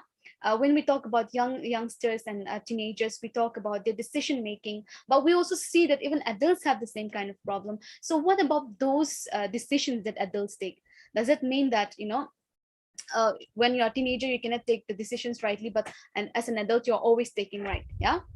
And then many of you are married and maybe presumably in sexual relationships, so because you're in a sexual relationship, does it mean that you are not performing other roles or responsibilities in your life, such as going to work, taking care of family, etc.? So that's not the only thing they will also think about. Yeah. And whenever we come back to the age issue, most adolescents or most adults feel that individuals below the age of 18, which is according to the law, cannot give consent and should not enter into sexual relationships. So say I am 17 years old today and tomorrow is my birthday, that is I turn 18 at midnight. Can I run out and have a sexual relationship? Yeah. So relationship decision making is not entirely an age issue. Yeah. And also when we think about the AIM strategy, we have already gone through the step 1, step 2, acknowledging of emotions, insight facilitation, and motivation for change. Yeah. So like I was saying, when we talk about motivation for change, when we were discussing about, does the child need motivation for change? Yeah. When we think about that, the child may need if the child is really using the phone too much that they are not doing anything else. But if it's not like that, then I don't think there is a need for motivation for change, because that's a very normal thing that they are doing. Everybody has a phone right now and people are, talking to people. So there are two ways in which we can approach it. And according to that, we can always come up with different strategies. Yeah. So for example, the adolescent is always using the phone and not even keeping it away, not even able to focus on their studies, not able to focus on the chores that they have. Then maybe we can come up with strategies of teaching them time management, teaching them that they can divide their time. They can divide their time to do different things. Yeah. And how when they are able to divide their time and balance it, how helpful it will be. Yeah. That's one thing. Another thing is also, as all of you are talking about it, and as we have been, talking about relationships, especially with children, adolescents, I can see so many people out here writing, um, it's infatuation up to 20 years. 25 years is a proper age for a girl, and for guys it's after 27. I feel, because guys mature late as compared to girls in most cases. I feel that age 25 years is good. 26. Yeah. When we talk about which is the right age for a child, for an adolescent, yeah, it is very hard for us to predict because we do not know. Somebody might get married at the age of 18. Somebody may get married at the age of 40. So we're not very sure. So what more can we do for our adolescents? What more can we teach them? Yeah. So in strategies, maybe we can teach them the window approach to make them aware of the different kinds of elements, to keep them safe, to help them be in healthy relationships, to help them decide on decision making skills, even with this kind of different aspects. Yeah. So the first is always acknowledging to them that love, attraction, infatuation, needs, pleasures, those are something that is very normal. And how can we do it? Yeah. Firstly, we can just acknowledge it. Tell them that it's okay to, like someone, and that's very normal. And when you acknowledge that to children, to adolescents, then they also have this acceptance. They feel accepted, they feel respected, and they also get this feeling that yes, what I'm feeling is not wrong. This is a normal feeling that everybody goes through. And so it is okay for me. Yeah, like when Shika ma'am has written, teach them life skills. So this is window approach is all about life skills, all about teaching them what they need to do. Yeah. The first is acknowledgement of love, attraction, needs, and pleasure. The second one is privacy. So as adolescents grow, they need to learn the concepts of privacy. What are the things that they can do, having boundaries in their own private spaces? What are the things that they can showcase outside in the places where society is there? Especially the need to have culture of conversations, with adolescents, because this is the time they are very confused. They are going through so much of hormonal changes. They are also not very sure of what they are feeling. They especially with in terms of attraction, in terms of falling in love with other people, they're also very confused. This is something that's very new for them. So it's very important for us to create that space for them to be able to talk, to be able to discuss things with their parents. Yeah. Which is very important. So even in privacy, it's very important for us to tell them about personal space, about public spaces, about what they can do in the personal spaces, what they can do in their public spaces. And especially because the adolescents are exploring very new ideas. They have lots of new ideas. They have lots of new emotions that they are going through. They have lots of social interest. They want to meet people. They want to meet new people. They want to make new friendships. And so those are very normal interest that these children are exploring right now. These adolescents are exploring right now. So it's very important for us to tell them of what happens when they go out in the park, what happens when they go out to a party, what happens when they go out to school, higher secondary. So this is very important for us to explain it to them. Yeah.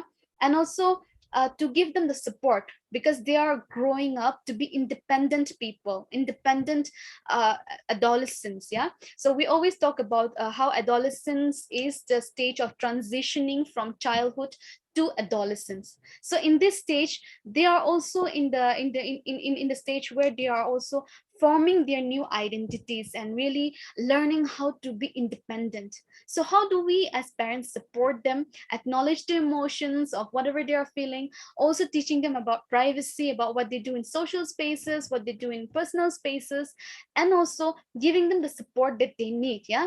And also teaching them about consent and boundaries of their social interaction, with who they hang out with, what they should do with who they hang out with, what boundaries they can lay for themselves. Maybe an adolescents who have gone to a friend's birthday party, what are the boundaries these adolescents can create for themselves to also have fun with their peers, but also to keep themselves safe. Yeah. To be cognizant of all of this, the importance of permissions in relationships, if they are if they are wanting to be in relationships, about the importance of permissions in relationship, engagements with people, in different ways, maybe just talking to people, or even in terms of sexual intimacy that they want to proceed with, helping them understand and recognize the various form of relationships that comes around their social circle, and what kind of people they will meet. They will meet people who are good to them. They will meet the people who also try to take advantage of them, and the forms of coercion in relationships. Yeah.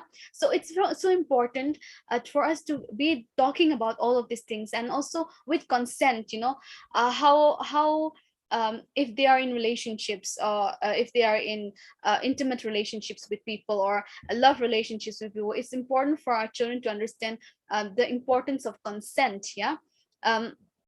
Maybe somebody, if they want to kiss them, how somebody needs to ask. Maybe your daughter comes to you and say, I want to kiss a boy, and then how she has to ask the boy first and then kiss him. Yeah. So something like that. So those are something that we need to teach them. Yes, I know one of the fear that as parents, you'll be like, no, I should not teach her that. If I teach her that she'll continue doing it. But what if you don't teach her and she does continue the same? Yeah. So it's better for us to be open and talk about these things to our children, so that they can know that, yes, if I need to ask something, I can always go to my parent. They will tell me, they will tell me what their thoughts are on it. So in that way, they are also having this openness towards it. Yeah. and with relationships, to discuss with them about what entails relationship, what are respectful relationships, even among peers, among partners, or even in relationships with must be just school friends. How respectful relationships are, and how respectful relationships feel.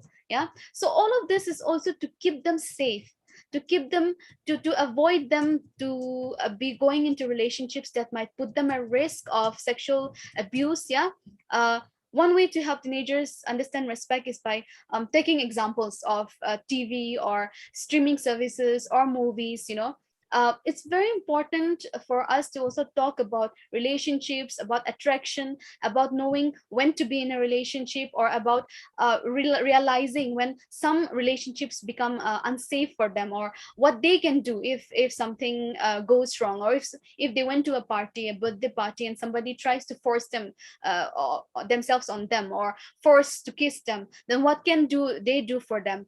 Being around people who are safe to them, who they can go and talk to, trust, having someone they trust to go and talk to. These are so important. Yeah, also health and safety, about awareness about the risk of unsafe sex, learning about safe sex practices, enabling them to have the negotiation and assertiveness skills to be safe. Yeah, to be safe, especially when people try to uh, um, touch them inappropriately in ways that they don't feel comfortable, to be able to say no to people when they don't feel they are ready.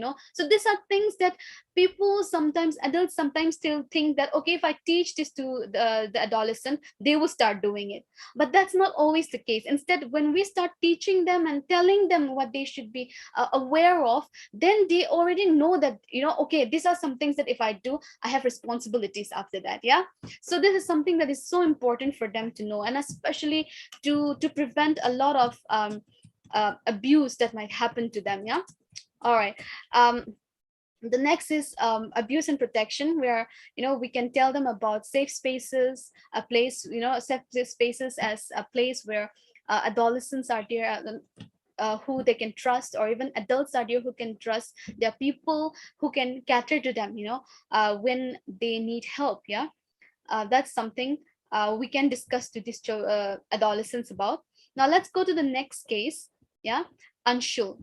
So Anshul is a 15-year-old boy. He has been witnessing his parents' bitter marital discord, which is on the verge of divorce.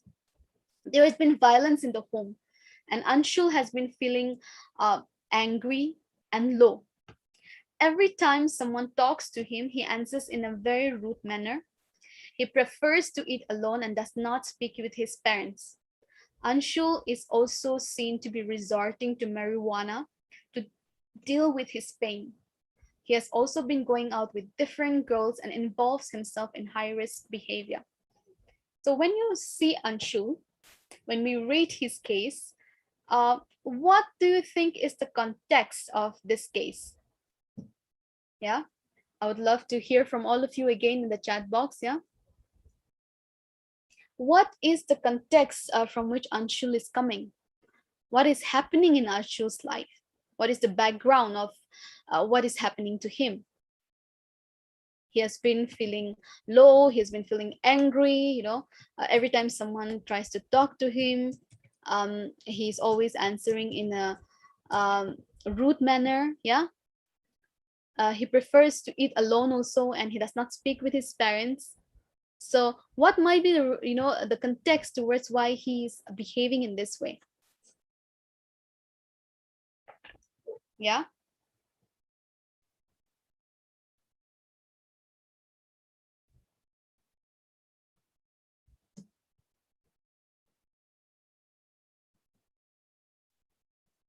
You can give your answers in the chat box. What's happening in Anshul's life that he's feeling angry, low? Yeah, he's being rude to people. He prefers to eat alone. Broken home broken marriage at home. Yeah, does not believe in love and commitment. Lack of love from parents. Very true. Broken marriage at home. Because of a lot of broken marriages at home, we can see, yeah, adolescents youths not believing in love and commitment anymore. And it is a very sad but really real thing that people are facing. Yeah, lack of love from parents, very true. And happy home. Yeah, yeah.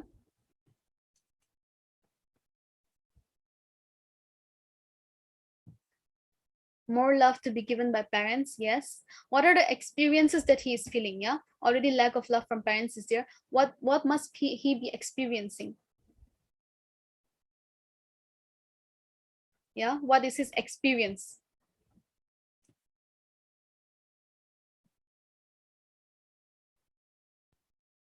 You can just see that, this is a home where parents are having bitter marital discord, and also there has been violence. Yeah, so what would be the experience of this child?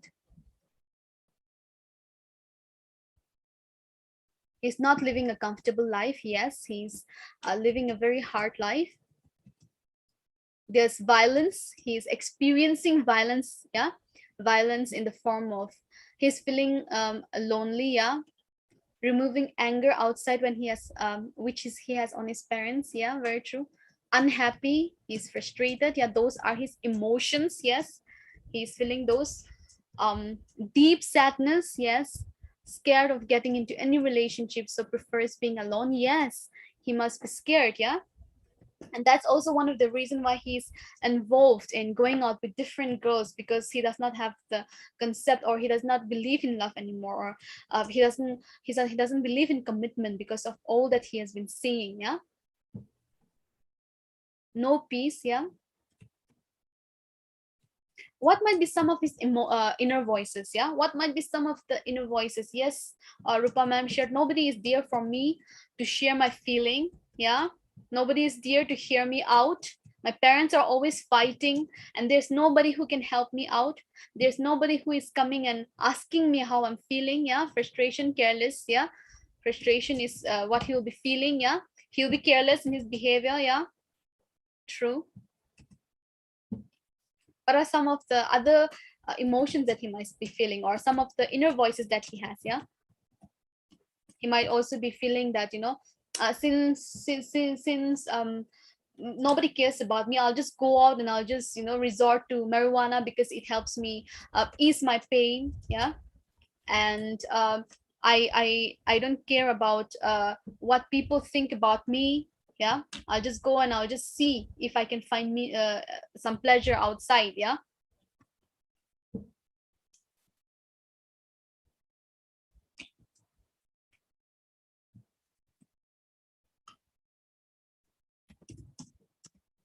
lonely at home, removing his loneliness outside. Yes, very true. Life is meaningless. Yes, he must be feeling that life is meaningless. What's there for me? Yeah, feeling angry and low. Yeah, why should I even live? Yeah, who am I living for?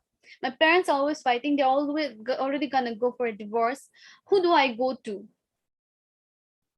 He did not have. Yeah, very true. Yeah. Oh, you're already sharing about how Anshul is feeling.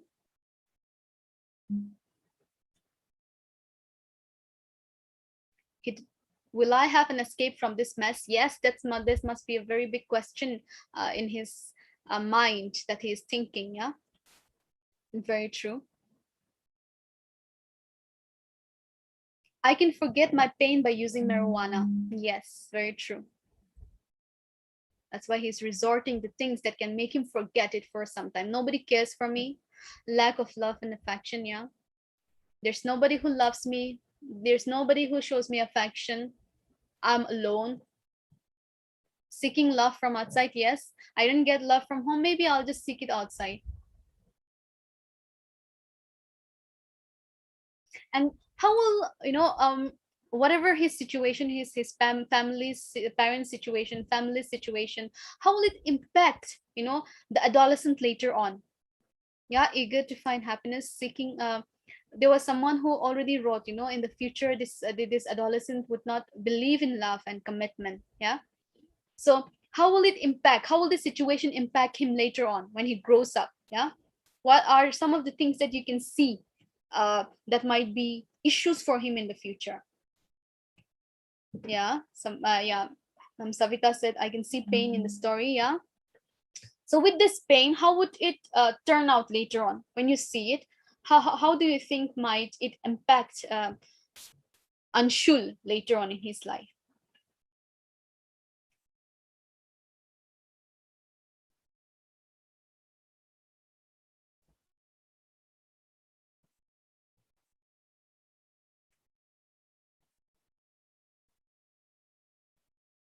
Yeah, the child can catch the wrong side. Very true. The child can go to a different side, to a side where it might destroy his life. He might end up, being in a very difficult position. Yeah, very true. He might also have issues where he has a lot of hurt and undealt pain, which he might project on other people. Yeah, he might be withdrawn. He might not talk to people. He might not want to discuss with people. No faith in the institution of marriage, fleeting relationships. Yes, very true.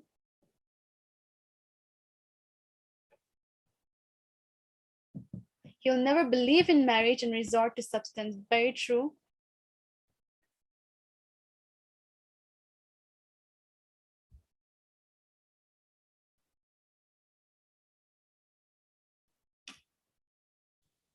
Yeah, so there are so many impacts that will happen in the life of this adolescent. The child may think that husband and wife relationship is meaningless. Yes, there is no hope for him in the future, in terms of relationships, intimate relationships that he can have. Yeah, so what do you think, how should parents deal with their discord? How should the parents discuss among themselves about the discord that they have? What do you all think? Yeah, if you were the parents, how would you deal with this discord?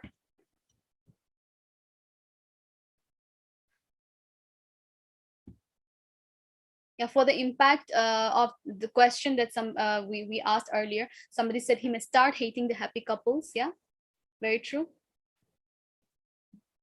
He might break many hearts. Yeah, so let's also see, if you were the parents, how would you deal with your discord? How would you deal, among yourselves?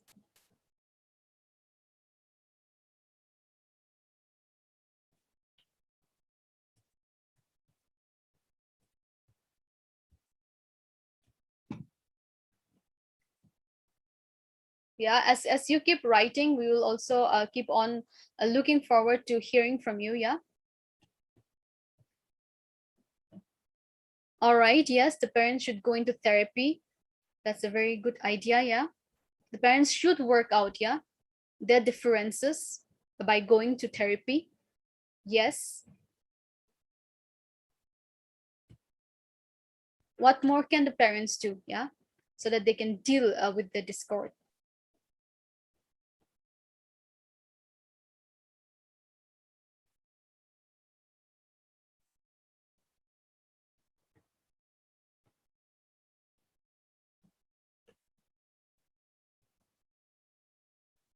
His parents should seek professional help um, to save their marriage, and should speak to Anshu that they're working out. Yes, very true. Talking to the child about it, yeah, talking to each other first, seeking professional help, which is very important, especially when there's so much of violence in the marriage. It's also very important. Yeah, talking to Anshu. Yeah,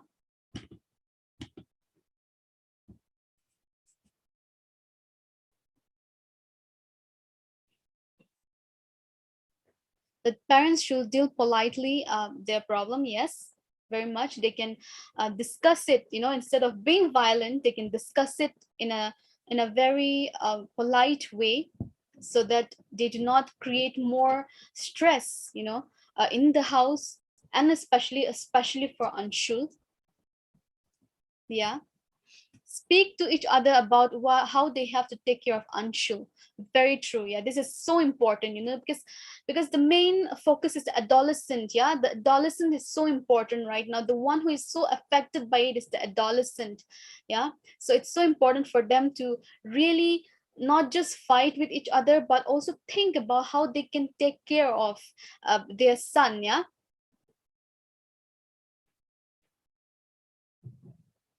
Yeah, so let's go ahead and let's see, aim strategy. Yeah, the aim strategy that we're discussing upon. Let's look at it and let's see what can you tell Anshul. What can you talk to Anshul about? Yeah, what can you talk to Anshul about?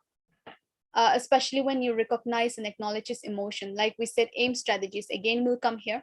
So when you think about how would you respond, to the emotions that Anshul is feeling, how would you talk to him, how would you respond to him? Yeah,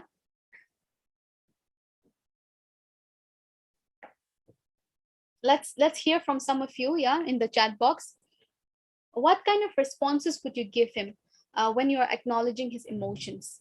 So Anshul is feeling hurt, he's feeling angry, he's feeling hopeless, he's feeling ashamed, maybe because of what because of the marital discord between the parents. Maybe he's feeling confused, maybe he's feeling sad. So how can you talk to Anshul to recognize his emotions? Yeah.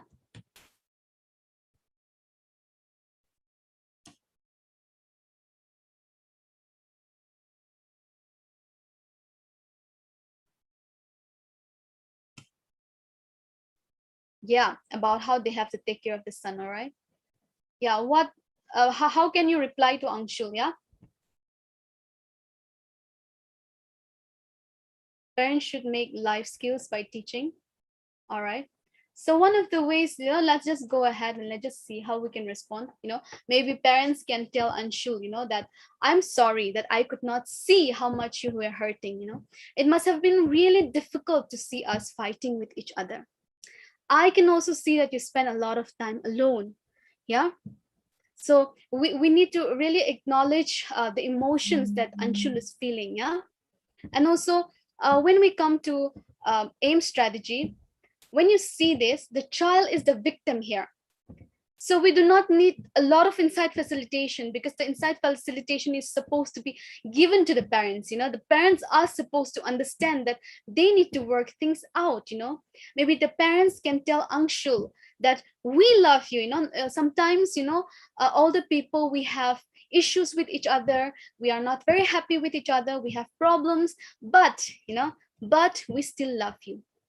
Yeah, that's such an important part of it. And regarding marijuana, parents can say, I've been concerned since I saw marijuana in your room, and I wanted to talk about how it might affect you if you continue using it for a long time. That's how we can show the concern. The parents can show the concern. Here, it's also so important for us to remember, when we talk to adolescents, the decision making is not a conscious choice for this child, Anshul. He has been taking decisions because of the emotions that he has been feeling, and the neglect that he has had and the pain that he's going through. And like Deepika shared in the first few slides about the brain, about how impulsive adolescents are. They do not have the rational part of the brain fully formed. That's why they are impatient, impulsive, and how in his impulsivity he will be doing things that are harmful to himself. So how do we encourage him to share more about how he feels, so that he might not have to resort to marijuana or high risk behavior? Yeah. All right, so let's go to the next case. Yeah. Madhu, a 13-year-old girl, had her 25-year-old cousin come to stay at her home. Yeah. He touched her private parts. Madhu felt afraid. Yeah, she was not sure what her cousin meant by doing this. She was fond of him. She is silent, withdrawn, and talking rudely with everyone. When her mother asked, she then narrates the incident. Her mother then responded, "Don't you feel ashamed talking about this? You must have done something to lead him on, learning rubbish things from your friends. I will not let you meet your friends." Yeah. So what do you think Madhu is feeling here? Yeah. What is the context from where Madhu is coming? What is she feeling? Yeah. So let's hear from all of you some of the context from which Madhu is coming, the feeling, the emotions that Madhu is feeling. Yeah. How is Madhu feeling? What do you think she is feeling?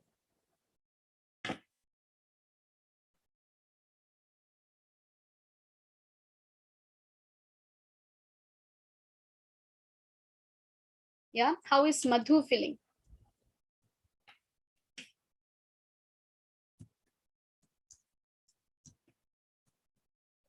I request all of you to give us more responses. Yeah. We're just waiting for you. Yeah. All right. So how is Madhu feeling? You know, she has gone through abuse. Yeah. Her 25-year-old cousin came to stay at her home, and he touched her private parts. You know, Madhu felt afraid. Yeah. Madhu felt afraid. Yeah. Nobody's understanding me. Yeah. She's confused. Yes. She's anxious. Yes, very much. Madhu feels lonely as her mother does not trust her. Yes, very much. Because when her mother shared, responded, she said, "Don't you feel ashamed, talking about this? You must have been done something to lead him on, yeah? Learning rubbish things from your friends. I will not let you meet your friends, yeah?" So obviously, Madhu will feel lonely because she was not understood, yeah? Her mother does not trust her.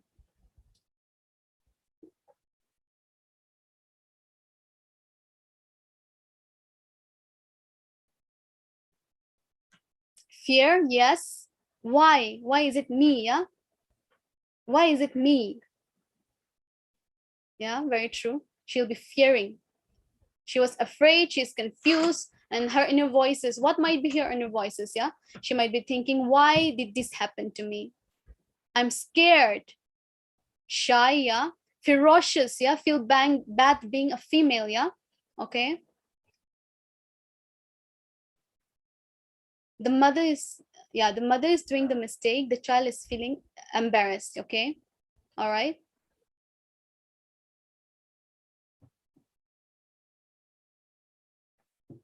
So how can how can we build insight? What kind of an insight will we build here? Yeah, well, let's go ahead. When we see about all of the emotions that Madhu is feeling, yeah, when we put the aim strategies, how or what will you tell her to acknowledge the emotions that she is feeling? She's scared, she's anxious, she's feeling misunderstood, she might be feeling guilty. So what will you tell her? How would you acknowledge her emotion? Yeah, how would you acknowledge the emotions that she is feeling? What would you tell Madhu if you were the mother?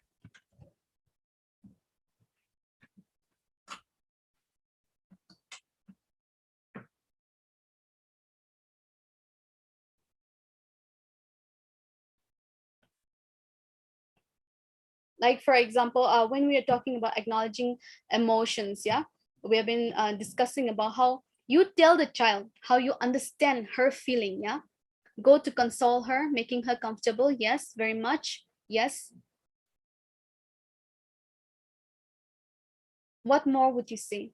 She is fearful. Yes, she is fearful. And how will you make her feel better? Because you have recognized that she's fearful. What would you say to her that you will acknowledge her to her that you understand that she's feeling fearful?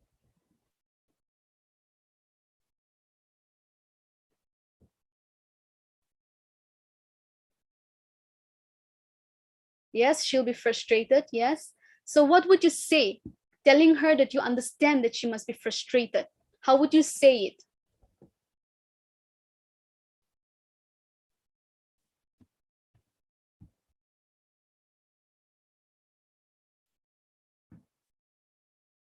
All right. So let's just look.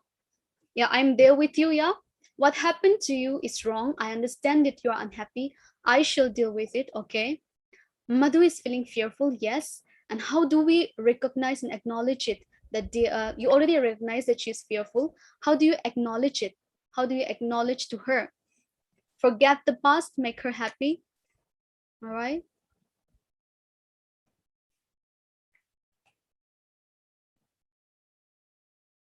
If tell my mother, okay. So let's also look at one of the answers that we might give her, one of the responses. Yeah, it must have been so difficult for you. You must have felt so scared and confused. See, we are bringing all the emotions that she is feeling. So we're telling her that you must have felt so scared and confused, and it's not your fault. Yeah, it is him who was wrong. I'm glad you shared it with me. It takes a lot of courage to share this. Yeah, so we are recognizing her emotions of being scared, being confused, maybe feeling guilty, and then we are telling to her that you must have felt so scared and confused, and it's not your fault. So here we are making her feel more relaxed and calm, because a child, an adolescent especially, who has been sexually abused, it is so difficult for them to understand what's going on with them. Their inner voices might be so many other things, yeah, that maybe it's her fault, maybe she doesn't know what's happening with her, why did it happen to her. Yeah, Supriya ma'am also said make sure it was not her mistake and let her understand about good touch, bad touch. All right, yeah, yes, this is so important. Yeah, and so as we go towards it, do you think AIMS strategies will be relevant here? What do you think? Do you think AIMS strategy applies here? Yeah, what do you all think?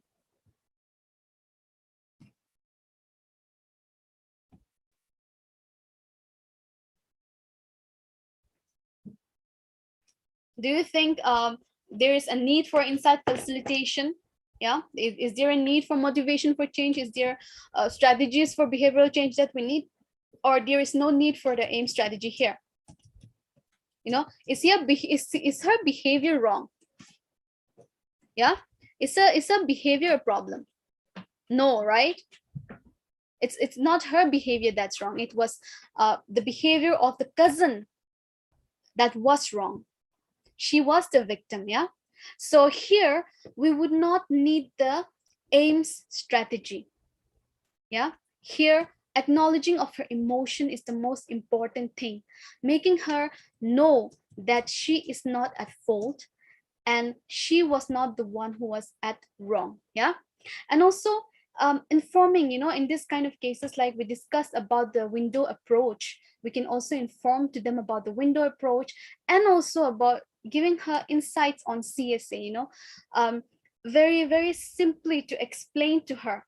Yeah, to explain to her that if someone does try to touch, see, or take your photos, how when there is no consent from your side, how you can tell it to someone you trust, and really introducing ways of how she can be safe, yeah, and protect herself. Those are some of the important things we can discuss about. Yeah, and also just like we have discussed in the window approach in the previous case, you can also use the same structure, same framework, and start telling the child more about what sexual abuse is and how she can keep herself protected, how consent and boundaries is so important. Yeah, so we can always talk about all of these things to these adolescents. Yeah, now let's move on forward to the final reflections. Yeah, when we talk about adolescence in this age, autonomy and relatedness is so important for them. Yeah, the foundation of healthy adolescent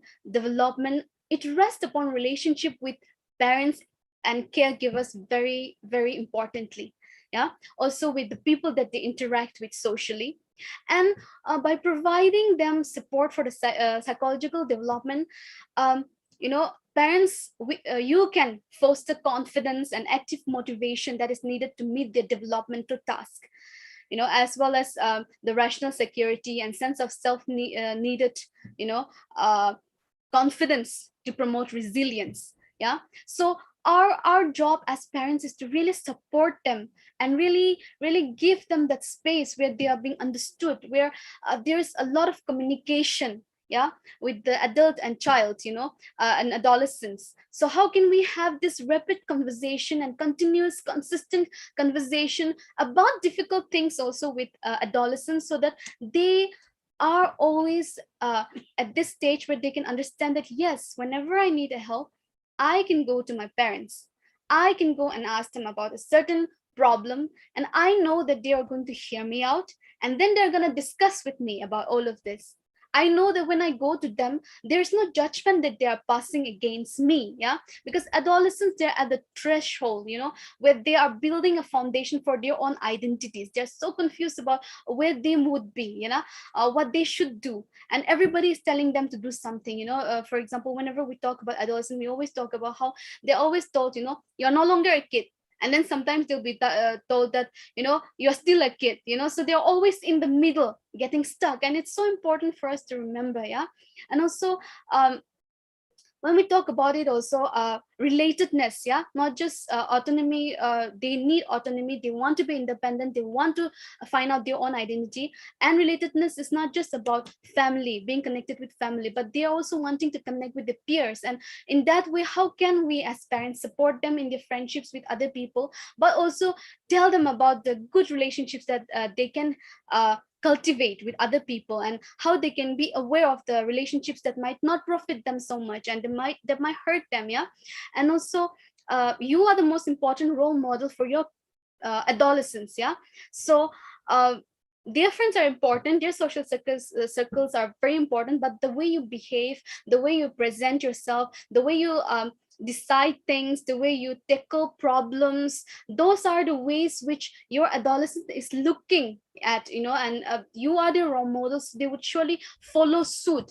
So when you are the one who is presenting it in a way that they are able to understand, and they are able to see that, yeah, I want to follow what my dad or mom does, so that's where they will find their inspiration. Yeah, so that will help them to take more better decisions in life and to have a better future. Yeah, so in the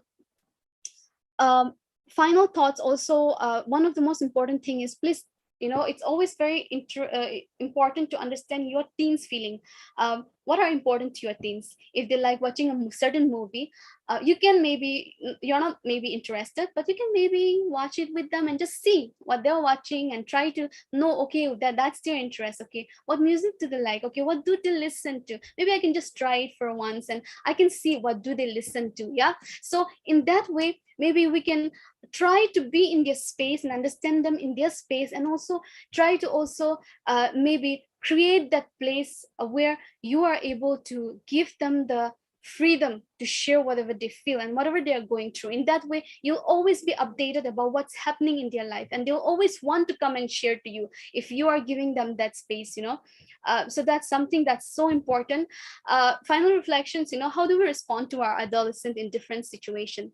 These are some questions that we would want to leave with you. What is the impact of our responses to adolescents' behavior? How does it affect your relationship with them? How does it affect their relationship with their siblings or with you? Or even how does it affect their decision making? Yeah, that's something that's very important. Whatever your communication with your adolescents are, or your responses to whatever they have queries about, are they helpful? Are they unhelpful? Yeah, or do our responses enable our adolescent to behave in ways we would like them to? Yeah, so it always like our responses will help our adolescents behave in the way we want them to, but it has to really be a reflective thing. Yeah, and whenever there are some things that we have to talk to our adolescents about, especially things that are very difficult, and you might have responded in some ways, maybe you got angry and then you shouted at them, maybe you can just stop yourself and you can say, hey, I should not be responding this way. Maybe I can just say sorry to them and I can respond in another way. How can you respond? Are there different ways that you can respond? Do you always have to use a certain way, or do you think there are ways, many different ways that you can use to talk to your adolescent, which can help them and also help you connect with them, especially with the things that you want to tell them? Yeah, so it's so important for us to remember all of this. And at the end of the day, it's also about adolescence, or it's not about who is winning, who is right, who is wrong. It's all about how are you coexisting together, and how our adolescents are getting that space and freedom, and also the guidance from the parents. Yeah, and how we are living together happily. Yeah, and also also dealing with our differences together. Yeah, so this is where our session ends. we will now have our a question and answer hour. Before that, we would also like to show you our resources, which you can always access in our website. These are our resources on life skills, and also you can always follow us on Facebook. We are on Facebook, we are on Instagram, you can follow us, we're on Twitter, and you can also go to our website, which will be info@nimhanschildprotect.in. We have a lot of materials that you can always go to, refer to, and use. Now we will have our question and answer session, which our technical operational lead, Ms. Sheila Ramaswamy, will be leading. And you can please put all your question in the chat box, and she'll be answering all of it. You can also feel free, because she will be speaking a little bit in Kannada also. She'll be using English and Kannada both. So I think it will be very comfortable for you. Yeah. Sheila, you can take the time. Yeah. Thank you very much. I hope that this was an interesting and useful session to the many parents and teachers who attended. Adolescence is a difficult age, and parenting again, school, degree, college illa. ಹೇಗ್ ಮಾಡೋದು, ಎಷ್ಟೋ ಕಷ್ಟಗಳು, ಡೈಲೆಮಾಸು, ಅದನ್ನ ಹೇಗ್ deal ಮಾಡೋದು, these are always challenging. And we know that every parent wants to do the best they can and they want to do better. Sometimes it's hard to know how. But we also believe that at least most parents do the best they can with what skills, resources, and information they have at hand.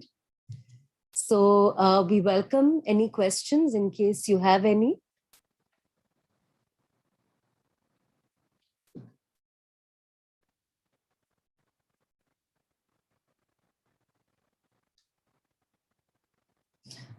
Okay. It has been a long session, and perhaps there's a lot to think about. ಎಷ್ಟೋ ವಿಷಯಗಳದ್ದು ಮಾತಾಗಿದೆ, sex and ಸೆಕ್ಸುಯಾಲಿಟಿ ಬಗ್ಗೆ, ಕೆಲವೊಂದು behavioural ವಿಷಯಗಳು, disciplining, routine, performance ಬಗ್ಗೆ. So ಎಷ್ಟೋ ideas ಬಂದಿರ್ಬೋದು ನಿಮ್ ಯೋಚನೆಗೆ ಅಂತ ಅನ್ಕೊಳ್ತೀನಿ. ಕ್ವೆಶ್ಚನ್ಸ್ ಸದ್ಯಕ್ಕೆ ಇಲ್ಲ ಅಂದ್ರೆ ಪರವಾಗಿಲ್ಲ, ಬಿಕಾಸ್ ಕೆಲವು ಟೈಮು ಎಷ್ಟೋ ಇನ್ಫಾರ್ಮೇಶನ್, ಎಷ್ಟೋ ಯೋಚನೆಗಳಿದ್ರೆ ಅದನ್ನ ಪ್ರೋಸೆಸ್ ಮಾಡಕ್ಕೆ ಸ್ವಲ್ಪ ಟೈಮ್ ಬೇಕು. ಸೊ ನಂತರ ಕೂಡ ನೀವು ಏನಾದ್ರೂ ಡೌಟ್ಸ್ ಅಥವಾ questions ಕೇಳ್ಬೇಕಾಗಿದ್ರೆ you are welcome to reach out to us at a later point as well, and we are happy to respond to you on our email. Okay, we have one question. No, this is not a question. Okay. So ನಂತರ ಕೂಡ questions ಇದ್ರೆ, ಆಮೇಲೆ ಏನಾದ್ರೂ ಯೋಚನೆಗಳು ಬಂದ್ರೆ ಖಂಡಿತ ನೀವು ನಮಗೆ ಇಮೇಲ್ ಕಳಿಸ್ಬೋದು.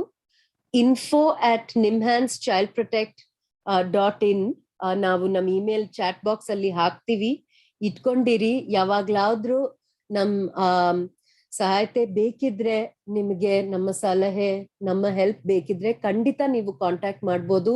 ನಾವು ನಮ್ಮ ಡಿಪಾರ್ಟ್ಮೆಂಟ್ ಮೂಲಕ ಕೂಡ we would be happy to assist you. Okay, here is a question. How can a teacher deal with a student whose parent is an alcoholic? So there are two parts to this. One is, to deal with the child at hand, to be available as a teacher to the child, because alcohol, ಈ ಕೆಲವೊಂದು ಅಭ್ಯಾಸಗಳು ಆಗೋ ಮನೆಯಲ್ಲಿ daily ನಿಮಗ್ ಗೊತ್ತಿರೋ ಹಾಗೆ ಏನಾದ್ರೂ ತಮಾಷೆ, ಏನಾದ್ರೂ ಡ್ರಾಮಾ ಖಂಡಿತ ಆಗ್ತಾನೆ ಇರುತ್ತೆ. This creates for the child a huge sense of unpredictability, and it is this lack of predictability that also creates anxiety in children. And ಈ anxiety ತುಂಬಾ ಸಿವಿಯರ್ ಲೆವೆಲ್ ಹೊಟ್ಟೋದ್ರೆ ಅವಾಗ ಆಂಗ್ಸೈಟಿ ಡಿಸಾರ್ಡರ್ ಅಂತ ಹೇಳ್ತೀವಿ. Children can also become dysfunctional. So the first thing is to be available to the child. ಏನೇ ಇದ್ರೆ ನನ್ನ ಹತ್ರ ಬಂದು ಮಾತಾಡು, ನಾನು ಡೈರೆಕ್ಟ್ ಆಗಿ ಹೆಲ್ಪ್ ಮಾಡದೆ ಇದ್ರೇನು ನಾನು ಇದೀನಿ ನಿನಗೆ, to be concerned about the child safety. ಊಟ ಮಾಡಿದ್ಯಾ? Is the child safe from violence in a situation such as that? So to always be in touch with the child. Regarding the parent, the teacher may call upon the parents, talk to the parents, and not to be critical of the parent, not to say nodi neevu ee reeti kudiyodu idu ketta abhyasagalu, because it's likely to make the parent more defensive, but to present the issue from the child's perspective. ನನಗೆ ಗೊತ್ತಾಗ್ತಾ ಇದೆ that ಮನೆಯಲ್ಲಿ ಕೆಲವೊಂದು ಸಮಸ್ಯೆಗಳಿದೆ, and ಕೆಲವು time parents ಕೂಡ ಎಷ್ಟೋ tension ಇರ್ಬೋದು, ಬೇರೆ ಬೇರೆ ಕಾರಣಗಳಿಂದ ಮಾದಕ ಪದಾರ್ಥಗಳು ಉಪಯೋಗಿಸ್ಬೋದು. ಅಂಡ್ ನಿಮ್ ಕೇಸಲ್ಲಿ ಏನು ಅಂತ ಗೊತ್ತಿಲ್ಲ, ಬಟ್ ನಿಮ್ಮ ಮಗು ದೃಷ್ಟಿಕೋನದಿಂದ ಇದನ್ನ ನೋಡಿದ್ರೆ, ಈ ವಿಷಯನ ಅಪ್ರೋಚ್ ಮಾಡಿದ್ರೆ, to make an appeal and plea to see it from the child's perspective. ನಿಮ್ ಮಗು ಮೇಲೆ ಈ ತರ ಪ್ರಭಾವ ಆಗ್ತಾ ಇದೆ, ಹೋಗ್ತಾ ಹೋಗ್ತಾ ಇನ್ನೂ ಕಷ್ಟ ಆಗ್ಬೋದು. So can we offer you some assistance? The purpose of conversation with the parent is not to blame the parent and to be critical, but to offer help for the parent's sake, as well as, of course, more importantly, from the teacher's perspective, for the child's sake. Another question is to do with teens attending online classes and how it becomes difficult if they're on online games, if they're playing online games during these classes. There are a couple of things. One is, ಅವರು ಯಾವ gadget use ಮಾಡ್ತಾ ಇದ್ದಾರೋ school ಕ್ಲಾಸಸ್ಗೋಸ್ಕರ, it may be useful to put all these safety and protection softwares ಎಷ್ಟೋ ಸಿಗುತ್ತೆ, games disable ಮಾಡ್ಬೋದು ಅದರಲ್ಲಿ. The other thing is to have an open conversation, to say, look, I don't have any problem with your playing online games.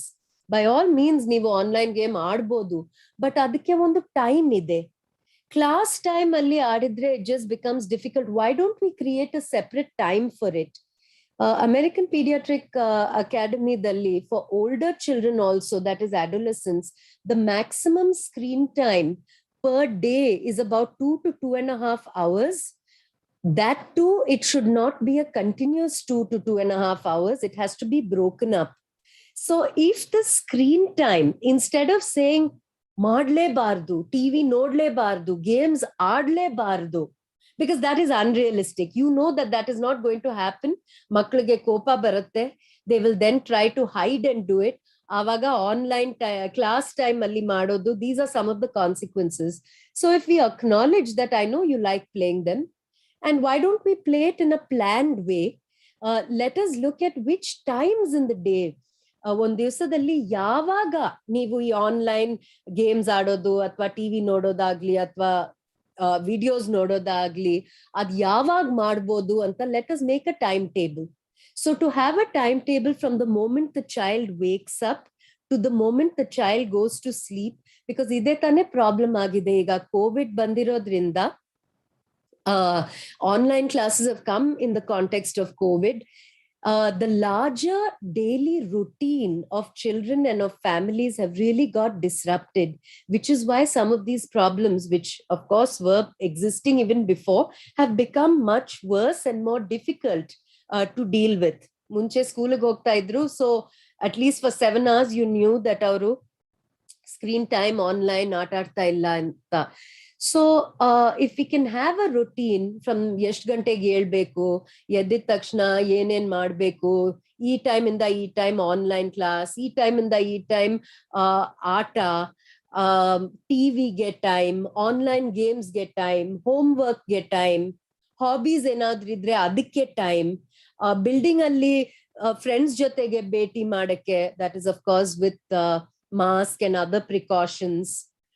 Physical ಆಕ್ಟಿವಿಟಿಗೆ time, ಅದು gym ಆಗ್ಲಿ, running ಆಗ್ಲಿ, walking ಆಗ್ಲಿ, it is important to have time to go out and do some physical activity.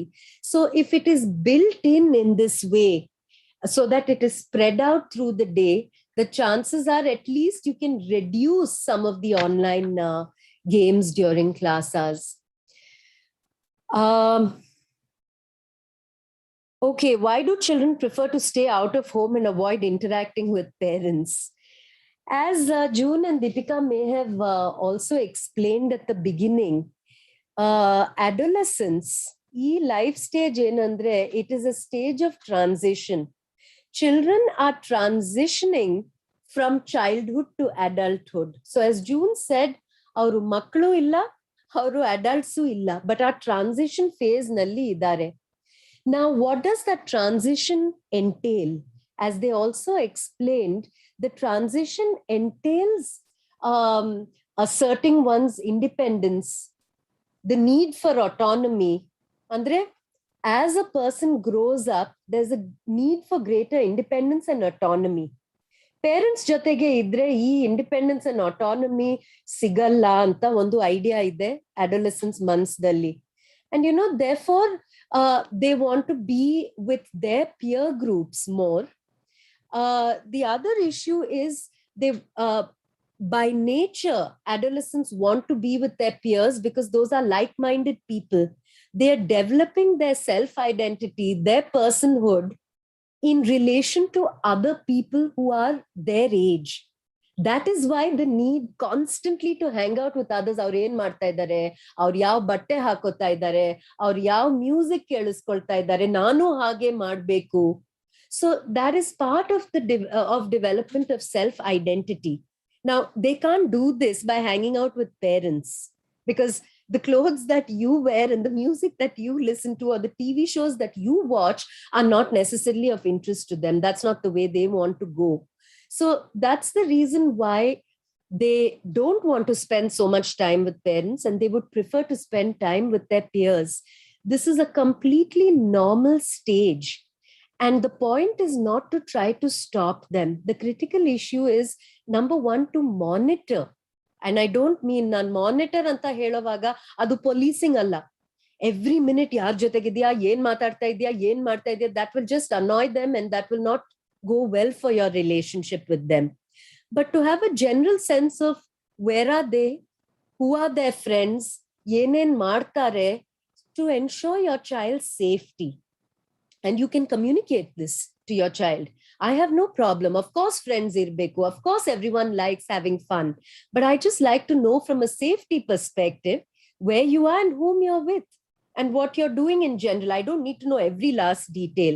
So some monitoring and supervision, and also to create some family time that is actually attractive and enjoyable for your adolescent, so that they also feel ಅನ್ನಿಸ್ಬೇಕು ಅವ್ರಿಗೆ that ಅಮ್ಮ ಅಪ್ಪ ಜೊತೆಗೆ ಸ್ವಲ್ಪ ಹೊತ್ತು ಇದ್ರೆ it will be nice ಅಂತ.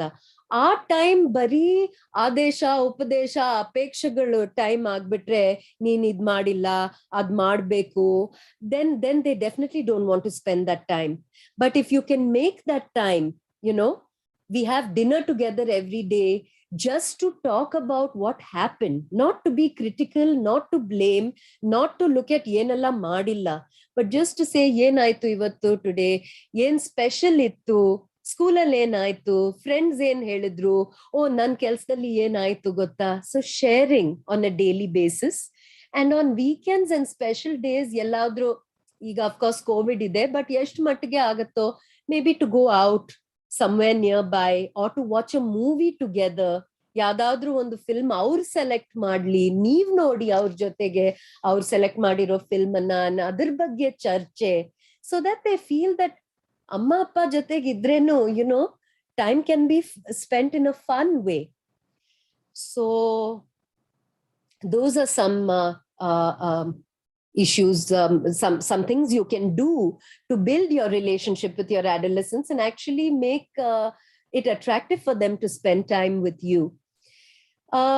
Another question is, some teens, even after growing up, prefer sleeping with parents. Should we allow or encourage them to sleep separately?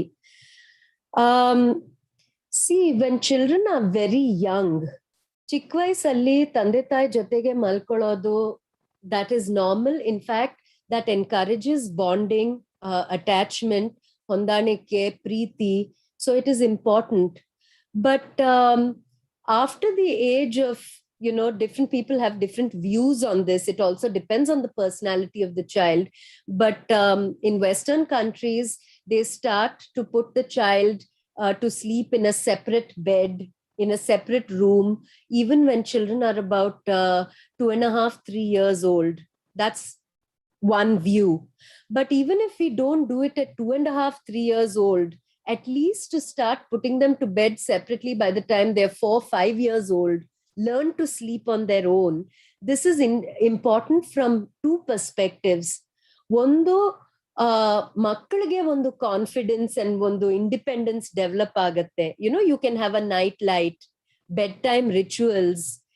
ಈಗ 8:30 ಆಯ್ತು, ಚಿಕ್ಕ ಮಕ್ಕಳ ಜೊತೆಗೆ ಮಲಗ್ಬೇಕು, ನೈಟ್ ಡ್ರೆಸ್ ಹಾಕೋಬೇಕು, ಹಲ್ಲುಜ್ಬೇಕು, ಕೈಕಾಲು ತೊಳ್ಕೋಬೇಕು, ಅಂಡ್ ಅವ್ರ ಜೊತೆಗೆ ಸ್ವಲ್ಪ ಟೈಮ್ ಸ್ಪೆಂಡ್ ಮಾಡಿ you put them to bed. ಒಂದು ಕತೆ ಹೇಳೋದು, ಟು ಸೇ ಅಮ್ಮ ಇಲ್ಲೇ ಇದ್ದೀನಿ, ನೆಕ್ಸ್ಟ್ ರೂಮ್, ಇಲ್ಲೇ ಏನೋ ಕೆಲಸ ಮಾಡ್ತಾ ಇದ್ದೀನಿ, you can leave the door open. Use a night light, like I said. That is how you train children to sleep on their own.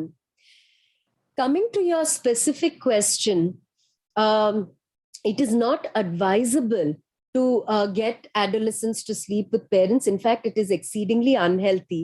As I said, even young children have to learn to sleep on their own, both for reasons of independence, but also because parental relationships are different. There are romantic and sexual relationships between parents that continue or should continue, so that their relationship remains, their love, their feelings of romance and attraction also continue, because as parents you have a right, as adults you have a right. ನಿಮ್ಮ ಲೈಂಗಿಕತೆ, ನಿಮ್ಮ ಪ್ರೀತಿ, ನಿಮ್ಮ ರಿಲೇಶನ್ಶಿಪ್ಗೂ ನಿಮಗೆ ಹಕ್ಕಿದೆ.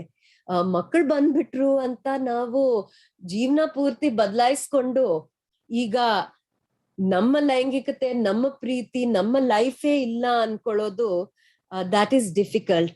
And therefore adolescents have no space in parents' beds, because ಈಗ ದೊಡ್ಡವರಾಗಿದ್ದಾರೆ, ಅವರು ಎಷ್ಟೋ ಅವ್ರಿಗೆ ಗೊತ್ತಿದೆ, ಅವ್ರ ಮನ್ಸಲ್ಲಿ ಲೈಂಗಿಕತೆದು ಭಾವನೆ, ಅಟ್ರಾಕ್ಷನ್ದು ಭಾವನೆ. So these are not healthy habits. Privacy ಅನ್ನೋ ಕಾನ್ಸೆಪ್ಟ್ ಚಿಕ್ಕ ವಯಸ್ಸಿಂದಾನೇ ಗ್ರಾಜುಯಲ್ ಆಗಿ ಬರಬೇಕು. ಅಂಡ್ ಅಡೋಲೆಸೆನ್ಸ್ ಟೈಮ್ ಅಲ್ಲಿ the issue of privacy is very important. If they do not understand privacy, boundary, ದೊಡ್ಡವ್ರ ಜೊತೆಗೆ ಈ ರೀತಿ ಬೆಡ್ ಅಲ್ಲಿ ಮಲ್ಕೋಬಹುದು ಅಂತ ಒಂದು ಕಲಿಕೆ ಮನ್ಸಲ್ಲಿ ಬಂದ್ಬಿಟ್ರೆ, ಅವ್ರಿಗೆ ಗೊತ್ತಾಗ್ಲಿಲ್ಲ ಅಂದ್ರೆ ನಂತರ ಲೈಂಗಿಕ ದೌರ್ಜನ್ಯ ಆಗೋ ರಿಸ್ಕ್ಸ್ ಈ ತರ ಅಡೋಲೆಸೆನ್ಸ್ಗೆ ತುಂಬಾ ಜಾಸ್ತಿ ಆಗತ್ತೆ. Because when other people tell them, you come and sleep in my bed, ಅದು ಅಂಕಲ್ ಇರ್ಬೋದು, ಆಂಟಿ ಇರ್ಬೋದು, ದೊಡ್ಡ ಕಸಿನ್ಸ್ ಇರ್ಬೋದು, ಆವಾಗ ನಾನು ಅಮ್ಮ ಅಪ್ಪ ಜೊತೆಗೆ ಮಲಗ್ತೀನಲ್ಲ, ಯಾಕೆ ಅಂಕಲ್ ಜೊತೆಗೆ ಮಲಗಬಾರ್ದು, ಯಾಕೆ ಆಂಟಿ ಜೊತೆಗೆ ಮಲಗಬಾರ್ದು? And these can be very difficult situations later, and you are creating then a context and a risk for abuse. So it is not advisable. Adolescents should absolutely not be sleeping with parents. Separate ಆಗಿ ಮಲ್ಕೋಬೇಕು.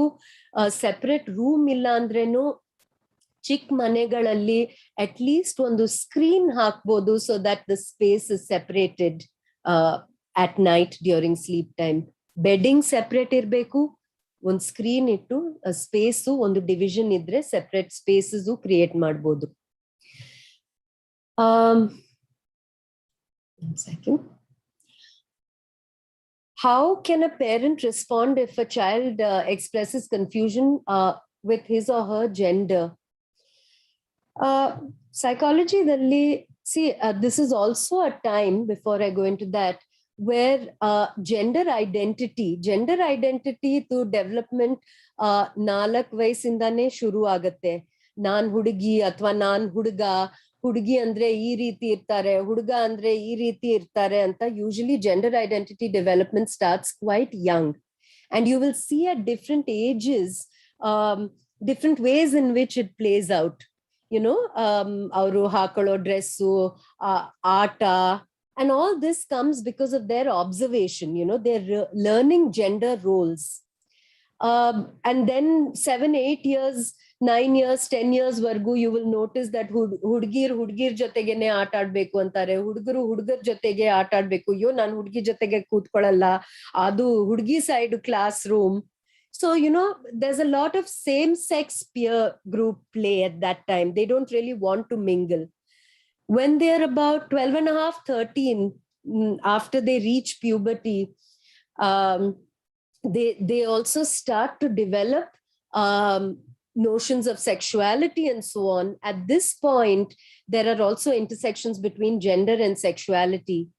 And that is where, I don't know whether it's a confusion, but, there may be boys who want to dress like girls or say they feel like girls, or vice versa.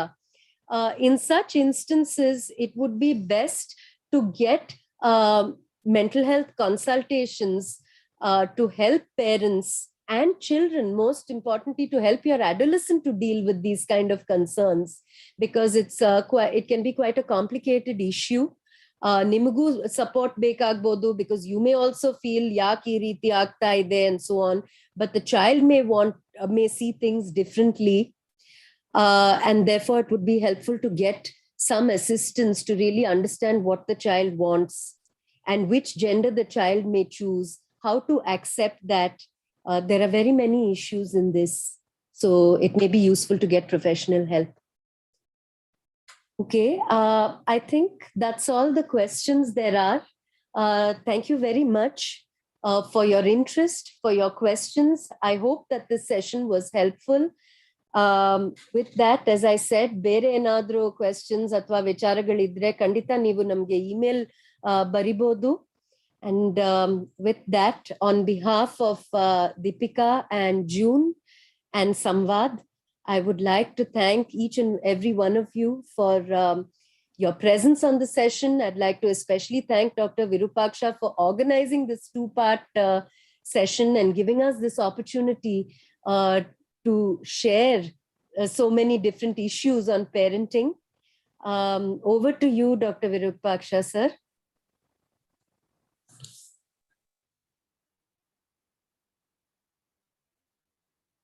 Thank you, madam. Thank you for that.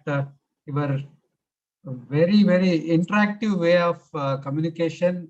That is something special we observed in the talks of Samvad. Even the lectures as well as your question and answer session. I convey our gratitude to whole Samvad team, Professor Shekhar, Miss Sheila Ramaswamy madam, and today's speaker Deepika Singh and Miss Junia, for your time, special time. It was a big time for us. Last week 3 hours and this week 3 hours.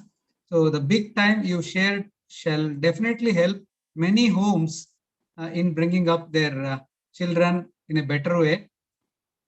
I also take this opportunity to thank all the teachers who have cooperated in bringing a large number of parents, communicating this message, especially from Madhav Krupa School, Miss Jessie Andrews madam, Deepa Bandari madam, Abhilasha madam, Dr. Shivraj Patil, Dr. Vinayak Jawgal, Dr. Esho Verma, Dr. Rudraya Iremet, Dr. Vijay Kumar, Dr. Mallikarjun, Prashant sir, and Shalini Sharma madam.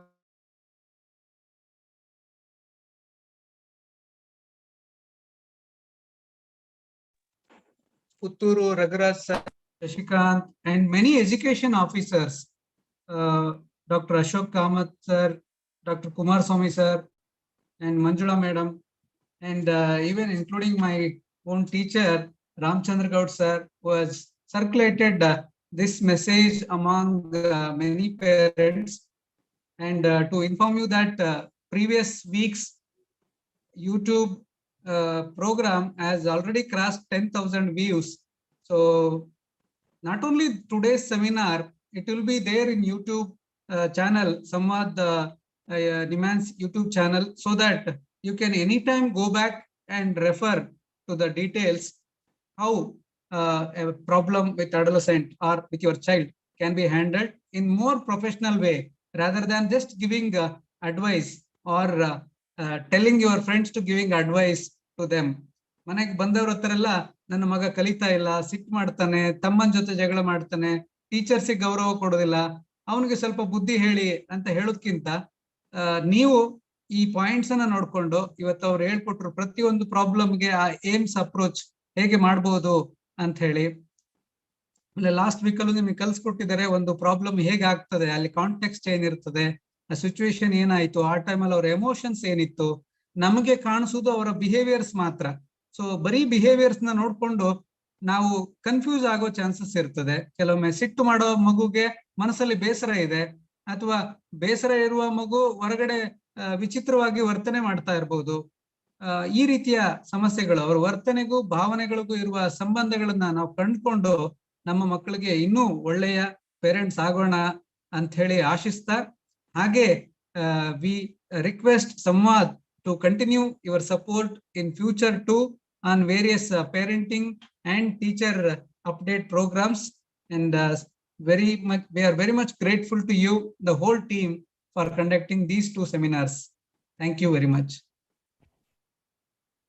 Thank you, sir. Thank you, sir. Thank you.